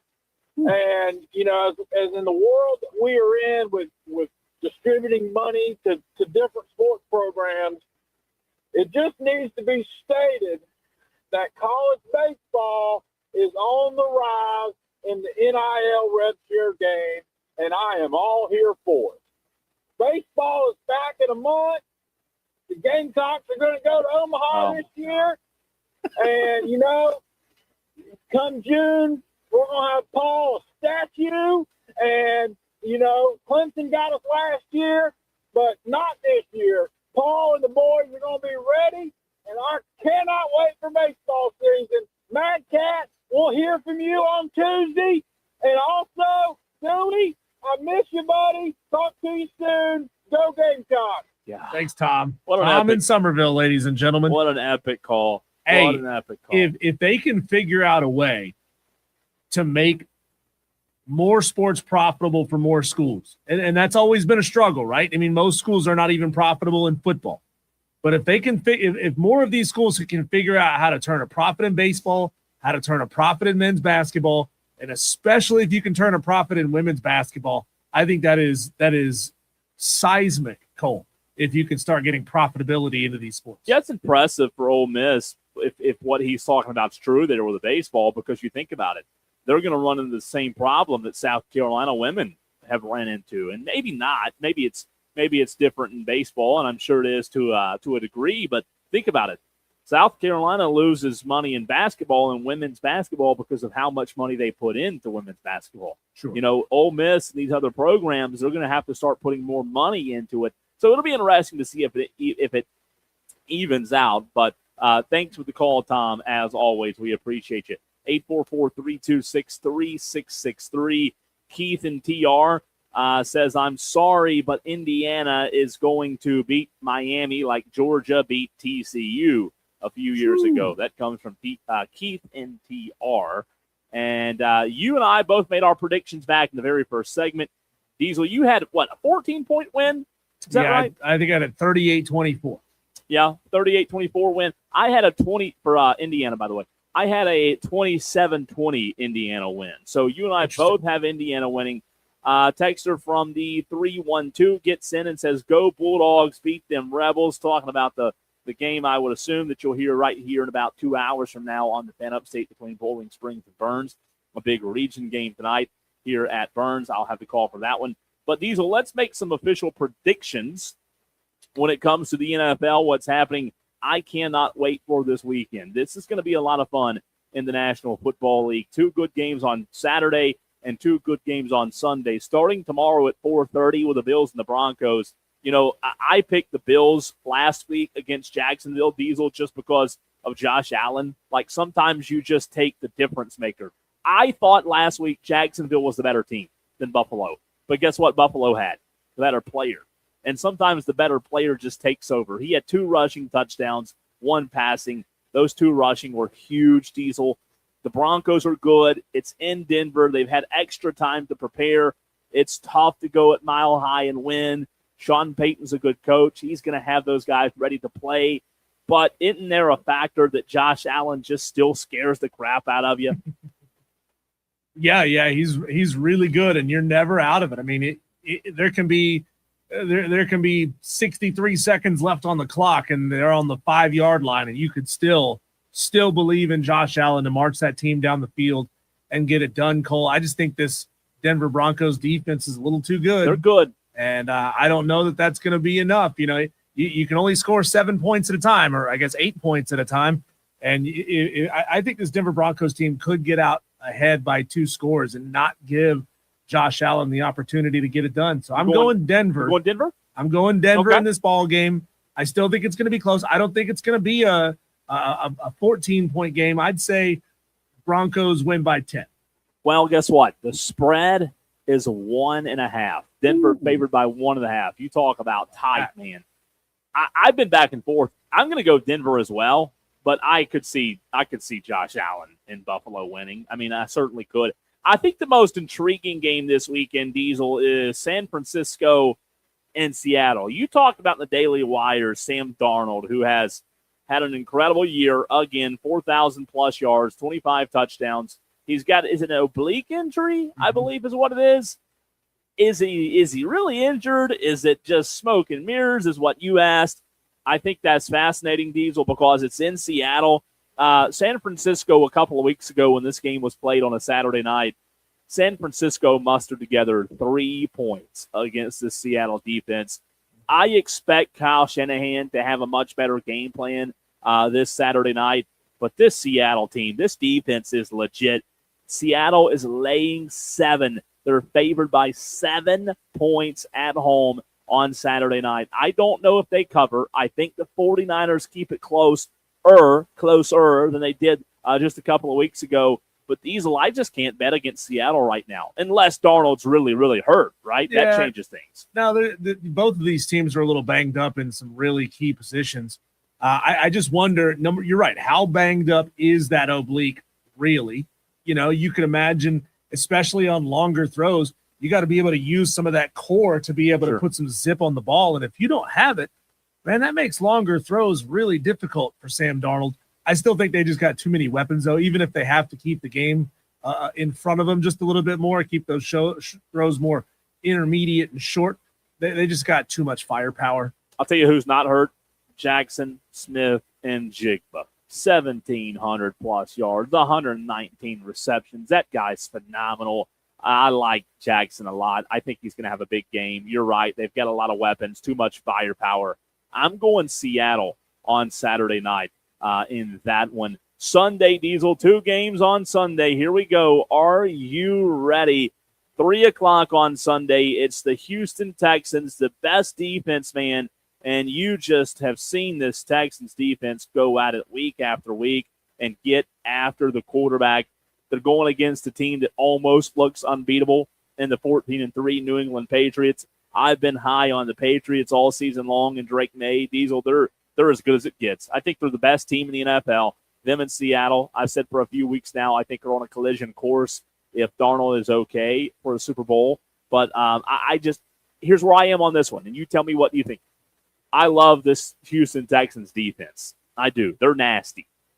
Can the Texans defense carry them all the way to a Super Bowl? I don't think so. I think they're just going to run into a better quarterback, a better team in New England. I like Vrabel a lot. Drake May's been unbelievable. And even though that defense is good, you've got to score points in the National Football League, right? Defense wins championships, but offense sells tickets, and the Patriots have the offense. I'm going New England. They're favored by 3 on Sunday. Yeah, for as much as we're paying attention to how good this Texans defense is, this Patriots defense is really good also. Salty. They gave up 3 points against the Chargers, 10 against Miami, 10 against the Jets, and I know that's not really saying a whole lot. They held the Ravens to 24. I mean, I guess when they play better football teams, the point total that they give up does start to creep. But with C.J. Stroud being a little iffy right now, I don't see them going out there and putting up 30 points on this team. I think New England's defense is good enough to hold this team down. Maybe they win this one, another relatively low-scoring game. Both teams kind of finishing in those teens range, but I do have the Patriots winning. Now, if Houston does win this game, I'll say they're very much capable of winning the Super Bowl, because I asked the question, can their defense carry them to a Super Bowl? I don't think they can. I think eventually, like I said, you're going to have to score. But if they beat this Patriots team, they can beat anybody. This Patriots team is nasty. Last game, 6:30, Rams, Bears, Los Angeles on the road. Diesel favored by 4.5 points. It's going to be cold. It's going to be nasty weather in Chicago, and this one's going to be a lot of fun. Stafford's not great in cold weather games. I saw a statistic earlier, I think, where he's 1-6 in these type of environments when the temperatures are below 19 degrees. It's going to be cold in Chicago, but the Rams are a very good team. Who in the heck wins this game on Sunday? I lived through icy cold conditions like this, Cole. It's not fun. You don't want to be outside. It's one of those things that starts to creep into your head, tells you maybe I should just go ahead and get inside, get warm. You know, your biological imperative to keep your core temperature up says get out of this situation as soon as you can. Right. That makes you uncomfortable. It's distracting, but I don't think that's going to be enough. These Rams are just too good, man. Chicago, little up, little down. We'll see. I think LA wins this game in a fairly close football game. Maybe Caleb Williams mounts a little mini comeback late to make this thing tight again.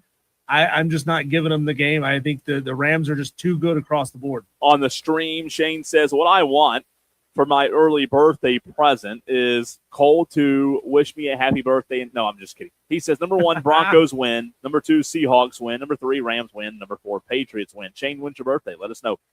Diesel, we have. He told me he wanted you to sing happy birthday to him. That's what he said in a DM. Sorry, you haven't seen it, but he did. Not happening. Let me ask you this. Do we have the one and only Dewey? Do we have Dewey? Do we have Dewey? We do have Dewey. Dewey, what's up, Dewey? Dewey, what it do? Oh, I'll make my prediction. Okay. Go ahead. Let him rip. First of all, I have to address Indiana, Miami. Indiana, they're going 45-3. I can't get Miami no points. I hate Carson Beck. He sucks, and he's going down finally. And Cristobal's going to get fired. You gave him 3 points, Dewey. Well, that's 3 points because it's going to be 3-0. And then after that, it's oh my don't call. Okay. NFL? Anything else, Dewey? In NFL, I forgot who played, but I'm going to go with Chicago and Seattle in the NFC Championship game, and the Broncos and New England in the AFC Championship game. And in the Super Bowl? Well, I don't know yet. But you're getting. We don't. None of us know yet, Dewey. You got to make. It's called predicting. So, dude, you're not calling for any upsets in these playoffs because you went 1-2 on both sides of this bracket.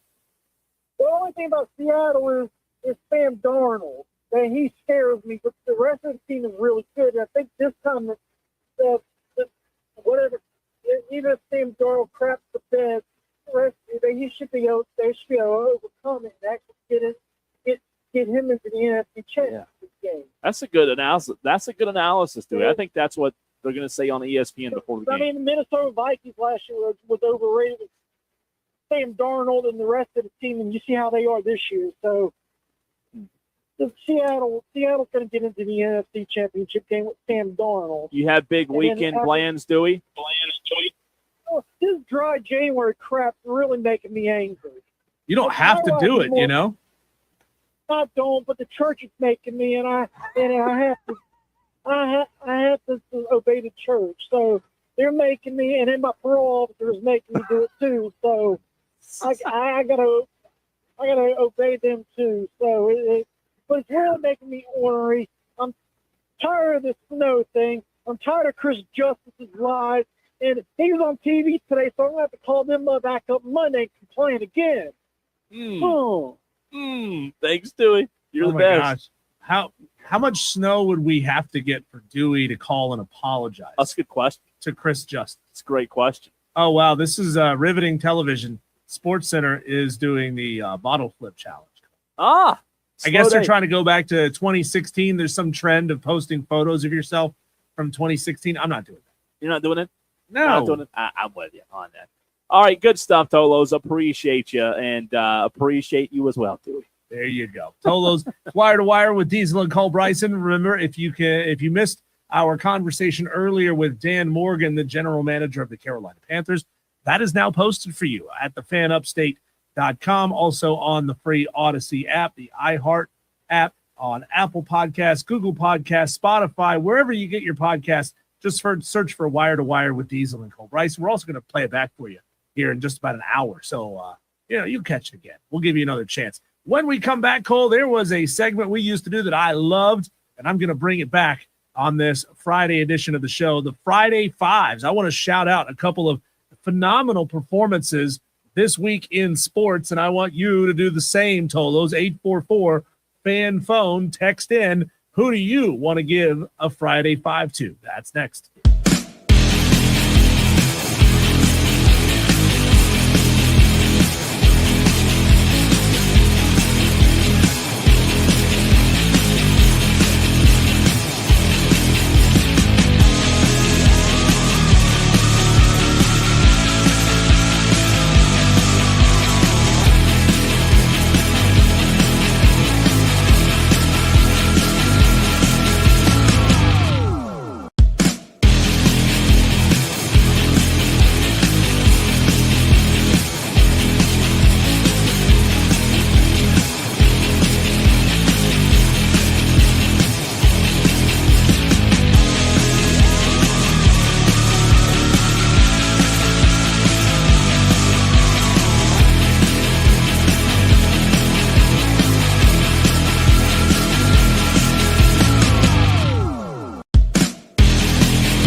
844 Fan Phone. This is Wire to Wire with Diesel and Cole Bryson on the Fan Upstate. You know, Cole, when you look around the media, it seems like everything is just negative. We're making fun of people for everything they do. We're bagging on 19, 20, 21, sometimes 29-year-old college football players for the decisions that they may or may not make, Cole. But every now and again, it's good to highlight people that are doing big things out in the world. And we bring this back occasionally from time to time, and I want to do it right now. It's a Friday Five.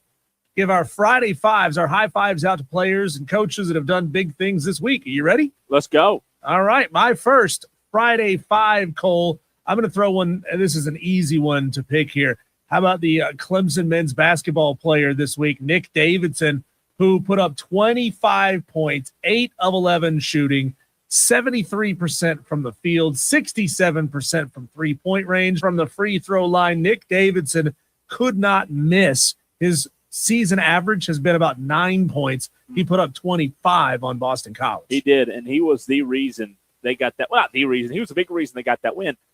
What's fascinating is, Diesel, about that, it's somebody different every night, it seems like, right now with Brad Brownell. So the bench production has been consistent, which is great. You're going to need that in this league, in the ACC. But it's just wild to see. And I think the number one thing I want to see is how long does this last? It's wild to see that it continues to be somebody else off the bench. Clemson's a deep team. Yeah. Is that going to continue? I think that's going to be the thing to watch as league play continues. Well, and really they are a defense-first kind of team. And you know what happens, Cole, when somebody is just having an off night or defense has figured out a way to limit your regular scorers, you've got to find an opportunity to go somewhere else to another player to get points. And Nick Davidson has proven that if he gets hot, if he's feeling it, he is a dude that can take over a team. Was there a stretch at one point where he outscored Boston College like 21-6 by himself? It was absurd. It was absurd. Good, man. We'll see if he can put it on Miami again in this next game, or you're right, if somebody else steps up to take that role. My second Friday Five, Cole, and Tolos, I'm inviting you to do the same thing, to text in or call in at 844-FAN-PHONE. Give me somebody that you want to send out a Friday Five to. It can even be a local Friday Five, that's right, if that's what you choose to do. Cole, I'm going to U.S. District Judge William Campbell, who denied those 5 players, most of them off of the Vanderbilt football team, denied them the preliminary injunction that would allow them to play next year, even though they've all exhausted their college football eligibility. They were trying to go against the NCAA, saying that they violate U.S. antitrust laws, the 4-in-5 rule. You know what that means, Cole. That means next year you'd have guys suing for a 6th year, and then guys suing for a 7th year of eligibility. So all this preliminary injunction means is if the plaintiff can present to the judge that they think they will hands down easily win this lawsuit, then the judge can just go ahead and grant the injunction. Well, this judge, William Campbell, said, not so fast, my friends. You've all exhausted your eligibility. I don't think you're going to win this fight. So they're still going to take it to court. And the plaintiff's attorney has said 5 for 5 is coming. The only question is whether the NCAA adapts voluntarily or has its rules struck down after trial, as the court today emphatically rejected the NCAA's argument that its eligibility rules are above the law. Good for him. Good for him. I mean, or the judge, rather. I mean, it's a terrible situation, but you've got to have some, along the way in this messy ride that we're in, you've got to have some people that do step up and do the right thing. Let's see here. Texter says, I'm going with Mad Cat for keeping it real and being a ball knower. That's Dewey who texts in. Wow, Dewey. Are we sure? Can we check the number? Because this doesn't sound like something Dewey would text in. It doesn't sound like something at all. It really doesn't. Also, a little bit of news real quick, not to interrupt you. Ole Miss quarterback Trinidad Chambliss lawyers have officially filed suit for his injunction, Diesel, in the state court of Mississippi for his eligibility in 2026. So this is interesting, Cole, as we've got the NCAA being challenged over and over and over again on how much eligibility you can actually get. They've ruled now that junior college seasons where you can't make money don't count because they limited your ability to make money off of your name, image, and likeness. So in theory, you could play 4 years of JUCO or whatever the max of JUCO is. They'll sue and shoot that down at some point too. Then you could go play your 5 years of eligibility because 5 for 5 is coming, according to these lawyers. You guys could be in college playing college football for 9 years. What does that do to the NFL, Cole? As you don't have the annual classes going into the NFL draft. I mean, is it going to be lesser players, like guys who aren't quite ready to go to the NFL, going early because the guys who thought they needed more development, aka more time to make money in college, those guys are going to go back to college. So is the NFL game going to suffer? Could be because of this. It's interesting. Good thought. Dewey says that he did not text that. Yeah, he did I not didn't think say that that Matt Dewey. Kraft was a knower of ball. Somebody is in person. Oh, that's big. That's no. Oh boy, we've that's got not our good. first Tolo impersonator. Yeah, that's not texting in, pretending to be Dewey. Not That's good interesting. Cole, and my final one here, and see what you got. Yep. I'm going to throw a Friday 5 up there to the Charlotte Hornets, who have been absolutely awful all season long. Dreadful, awful, but they've gotten Brandon Miller back. They're on a 3-game road trip. They've won 2 out of 3. They've knocked off the mighty Lakers and made LeBron James their you-know-what. Getting the win on the road late last night, because it didn't tip off until 10:30 Eastern. But this is a team, Cole, that kind of goes back to that saying from Anish Shroff, right? It's lose big, then you want to transition to losing small. Then you want to transition to winning small, and then you want to transition to winning big. You look back over their last 7 losses, Cole, their average margin of defeat is only 5 points. So they are close. Yeah. They are close to getting over the hump and beating more of these teams. They're back. They're officially back compared to, I don't know Charlotte, about that. right? Yeah, they retired Del Curry's jersey number, and all of a sudden they're back to what they were. My Friday 5 is local, as you can imagine, with it being my Friday 5. I like to go local, and I am going to shout out. We talked about this early in the week, but just spent a few minutes on it in our daily Wires, Diesel. Dorman High School student athlete named South Carolina Volleyball Player of the Year by Gatorade. It's the Gatorade Player of the Year, and it is one of the highest accolades you can get at the high school level. And Reese Shugart of Dorman High School is the 2025-2026 Gatorade South Carolina Volleyball Player of the Year. Not only is she this year's Gatorade Player of the Year, she was last year's Gatorade Player of the Year. She's the best volleyball player in the state, hands down. She's committed to play volleyball at Auburn. Gatorade Player of the Year, for those that don't know, Diesel, is the top honor in all of high school sports nationwide, celebrating the nation's best high school athletes for their experience in sport, academics, and community.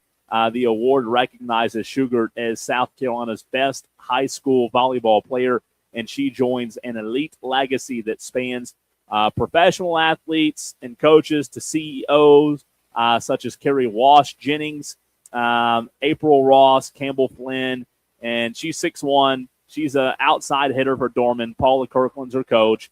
They were 30-6, another state championship at Dorman. She had 452 kills, 246 digs, including a 28-kill, 13-dig effort in Dorman's 3-2 win over River Bluff to win the state championship.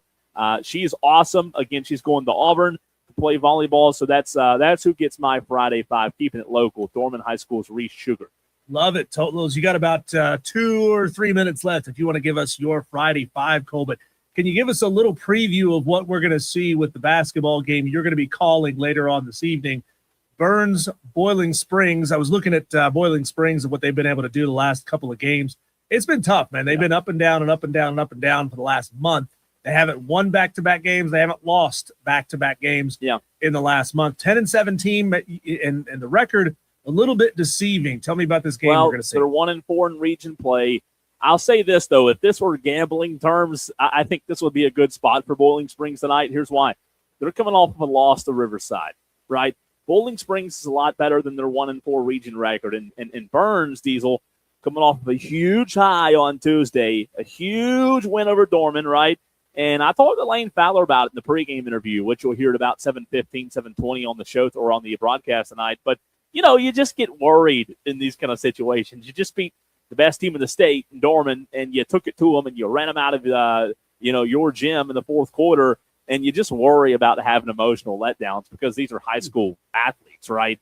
They're 15, 16, 17-year-olds. But Burns is good. Colt Fowler was really, really good. The freshman, Kellen Leverett, was even better on Tuesday night against a really good Dorman team. Tonight's going to be fun. I think Bowling Springs, with their size they have, and Isaiah Atkins, 6'8", down low, Diesel, I think they're going to be tough to contend with. And I think this is going to be a close game tonight. I obviously leaning Burns because of my allegiance to them, but I think Bowling Springs is going to come in here tonight. Mind you, Bowling Springs came to Burns last year toward the end of the season and beat Burns at Burns. So I think this is a big game tonight. It should be a lot of fun. Yeah, it's going to be exciting. You'll be on the call coming up here in just about an hour and 20 minutes. Yep. Looking forward to that one. Don't forget TOLO's are coming up tomorrow right here on these airwaves. You'll have Furman basketball as they're taking on Wofford right here in Greenville, actually just up the road in Travelers Rest. Cole, first time for some of these Wofford fans maybe to come down and see the brand new Timmons Arena. Are they going to be impressed by what they see? No? Wofford impressed. No. Are you kidding me? Wofford fans impressed by that little new arena Furman has? I'm saying they'll that walk in and say, cheek. what a dump. I know. I mean, are you kidding me? That rival should be fun, though. And you're right. The call will be with Dan Scott right here on the Fan Upstate. Diesel, our look at college hoops tonight and this weekend. It's a big weekend in college basketball. We'll take a look at that next.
Bryson, and Diesel on the Fan Upstate. Well, a big college basketball weekend, Diesel. We start with Clemson, Miami. This one's big, man. Tip set at 2:15 tomorrow, and Clemson's been really, really good, as we've talked about. But we're going to see how good they can be in the rest of ACC play. I think a good litmus test tomorrow. This is a good Miami team, man. Clemson leads the series overall over Miami 19-7. They won the last two. The last meeting was 2024. It was 65-55. Clemson won that one. And this is a Clemson roster that underwent a lot of turnover. So it's going to be interesting to see how they match up. I think this is going to be a fantastic basketball game. Do you like the Tigers, Diesel, in this one? I do. They're favored by 4.5. They're going to have to find an answer, though, for Malik Reneau. That guy is lights out. Yeah. He is putting up 20 points a game, 7 rebounds. He's shooting the ball really, really well. He's not really a ball movement kind of guy. He's kind of a post up, get open, get that shot kind of guy. I think he's a dangerous basketball player. They've got to find an answer for him. Now, if they can hold him to below his season average, if they can hold him to 15 points, 12 points, something like that, then I think Clemson has a really good chance to win this game. But as Reneau goes, these Hurricanes go. And in the depth, we talked about it in the very last segment, man. Like, I'm not saying they're unbeatable, but if Clemson continues, Diesel, somehow to some way to get this depth to continue to produce like they have, it doesn't matter who they're playing. I mean, if they have that kind of production off the bench, that's going to be big for Brad Brunell and company. So I'm with you. The home crowd tomorrow, I think, will be a big help for Clemson because it is at Clemson. Again, 2:15 tip. And, man, I think that one's going to be a lot of fun tomorrow. So you and I both going Clemson. I think – oh, I'm sorry. Go ahead. Madcraft has a good take on this. He says Miami only runs about a 6-man rotation, maybe 7 for some big games. Yeah, they could get worn out. I mean, you look at the number of minutes some of these guys play. They don't have a ton of guys playing big minutes, especially, the last couple of games. And this will also be, not to get carried away, this will just be another big needed win for Brad Brunell because Brad's been a good coach for a long time, but he faces a lot of scrutiny as Clemson fans, over the years, including myself, have been critical. But this will be a big home win, man. I know it's not postseason. I know it's not a tournament win or an ACC championship win, but a home win against Miami. Let's see how much better Clemson is, Diesel, after that tough 2-game stretch where BYU and Alabama got the best of them. So it'll be a lot of fun. Tomorrow, top 25 action. UConn, number 3, is at Georgetown. They're favored by 12.5. They're 17-1. That game's at noon. Number 13, Illinois, Diesel, hosting Minnesota. A large spread there. Illinois, a huge favorite. Here's a good game tomorrow in the ACC. Top 25. Number 16, Virginia, at SMU. Can SMU bounce back? Virginia on the road, favored by 1.5. This one's tomorrow at noon. 15-2 Virginia at 13-4 SMU. Tennessee, number 24 in the country, they host Kentucky tomorrow, 12-5 versus 11-6. Diesel at noon. That line is a 5.5-point spread in favor of Tennessee. That should be a good basketball game. Alabama is at Oklahoma tomorrow. How about this? Florida Vandy, top 25 matchup, 12-5 Florida. What did we talk about a couple of weeks ago? I think it was just 2 weeks ago. Florida wasn't ranked. Florida had a couple of games where it was just a tough stretch, a tough go. Diesel, look at this. All of a sudden, Florida right back in the top 25, 12-5. They're on a winning streak. 19 Florida at 10 Vandy, and Vandy's favored by 2.5. This might be one of the better games of the day. Well, Florida's loaded with talent, right? Yeah. I mean, they didn't stop. They didn't forget how to play. Sure. They didn't. They didn't just give up on the season that young. It happens. It takes teams time. Now, one of the good things about being Florida is, number one, you've got a lot of opportunities to win big games. Number two, the committee looks at you and knows that you have a ton of talent. So if you finish the season a little lower than where you expected, you're still an at-large tournament team. So all is not lost when you get off to a little bit of a slow start the way that they did. But think about this, Cole. Their losses to Arizona, 6-point loss. Their Yeah. loss to TCU, 4-point loss. A 1-point loss on the road at Duke. That's one of those things that, the net rankings, it looks at those and doesn't necessarily dock you as much as the common fan will and say, oh, well, you just lost the football game. It is what it is. No, they look at that and say that was a tight basketball game. You actually improve in their rating systems, even though you lost. Number 2, Iowa State in action tomorrow at Cincinnati. Iowa State favored by 6.5. We talked about number 22, Clemson hosting Miami. Number 23, Utah State at Grand Canyon. They're favored by 5.5. The number 1 team in all of the land, you just mentioned Arizona Diesel. They're at UCF tomorrow. UCF, by the way, is 14-2. Arizona's undefeated, 17-0. Arizona is a 9.5-point favorite on the road. That should be a really good basketball game. Michigan, number 4, Michigan, 15-1 at 8-9 Oregon. Oregon's horrible. Michigan is favored by 17.5. Number 8, Nebraska in action at Northwestern. Number 14, North Carolina at Cal tomorrow. They should win that one. Here's a top 25 matchup, a pretty good one. Calipari, man, going to Georgia, pretty good Georgia team that's been hot lately, Diesel. Number 17 versus number 21.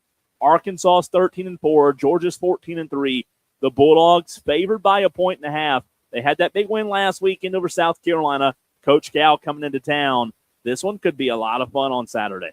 You knew it wouldn't take long for Coach Cal to get this Arkansas team back up, right? It wasn't that long ago that he was saying, I talked to the team. There is no team. And he was rebuilding from scratch. That guy's got too much time in this game. He's got too much experience to need multiple seasons to get a team back, especially now when you could just go buy them all in the portal. And they got that Tyson chicken money. Number 11, BYU at number 15, Texas Tech tomorrow night. Texas Tech favored by 2.5.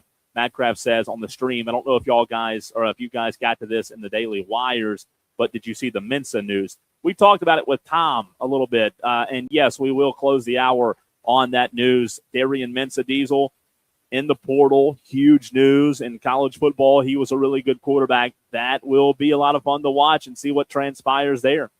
Yeah, who do you think is going to throw the bag at Darian Mensa? Right there. You see that? Yeah. The U? What do you think? Yeah. What do you think? Of course. Well, we'll see. I mean, we'll see. Hey, the portal giveth and the portal taketh away. Right now, the portal is given to Miami in a major way. But, we've seen transfer portal quarterbacks not necessarily work out at their new school the way that we thought they would. I think Darian Mensa is a really good player, and there's a good chance he goes to the U. He is going to elevate and have another big season next year, but it's going to be a lot of fun to watch. Cole, we're going to cut you loose as you are going to be calling Burns boys basketball versus Boiling Springs here in just about an hour and 5 minutes. When we come back, Cole, how about 5 questions with Phil Kornblut of Sports Talk Media Network? He is as plugged in as it gets when it comes to transfer portal news here in the state of South Carolina, both with Clemson and with South Carolina. Let's hear what's going on.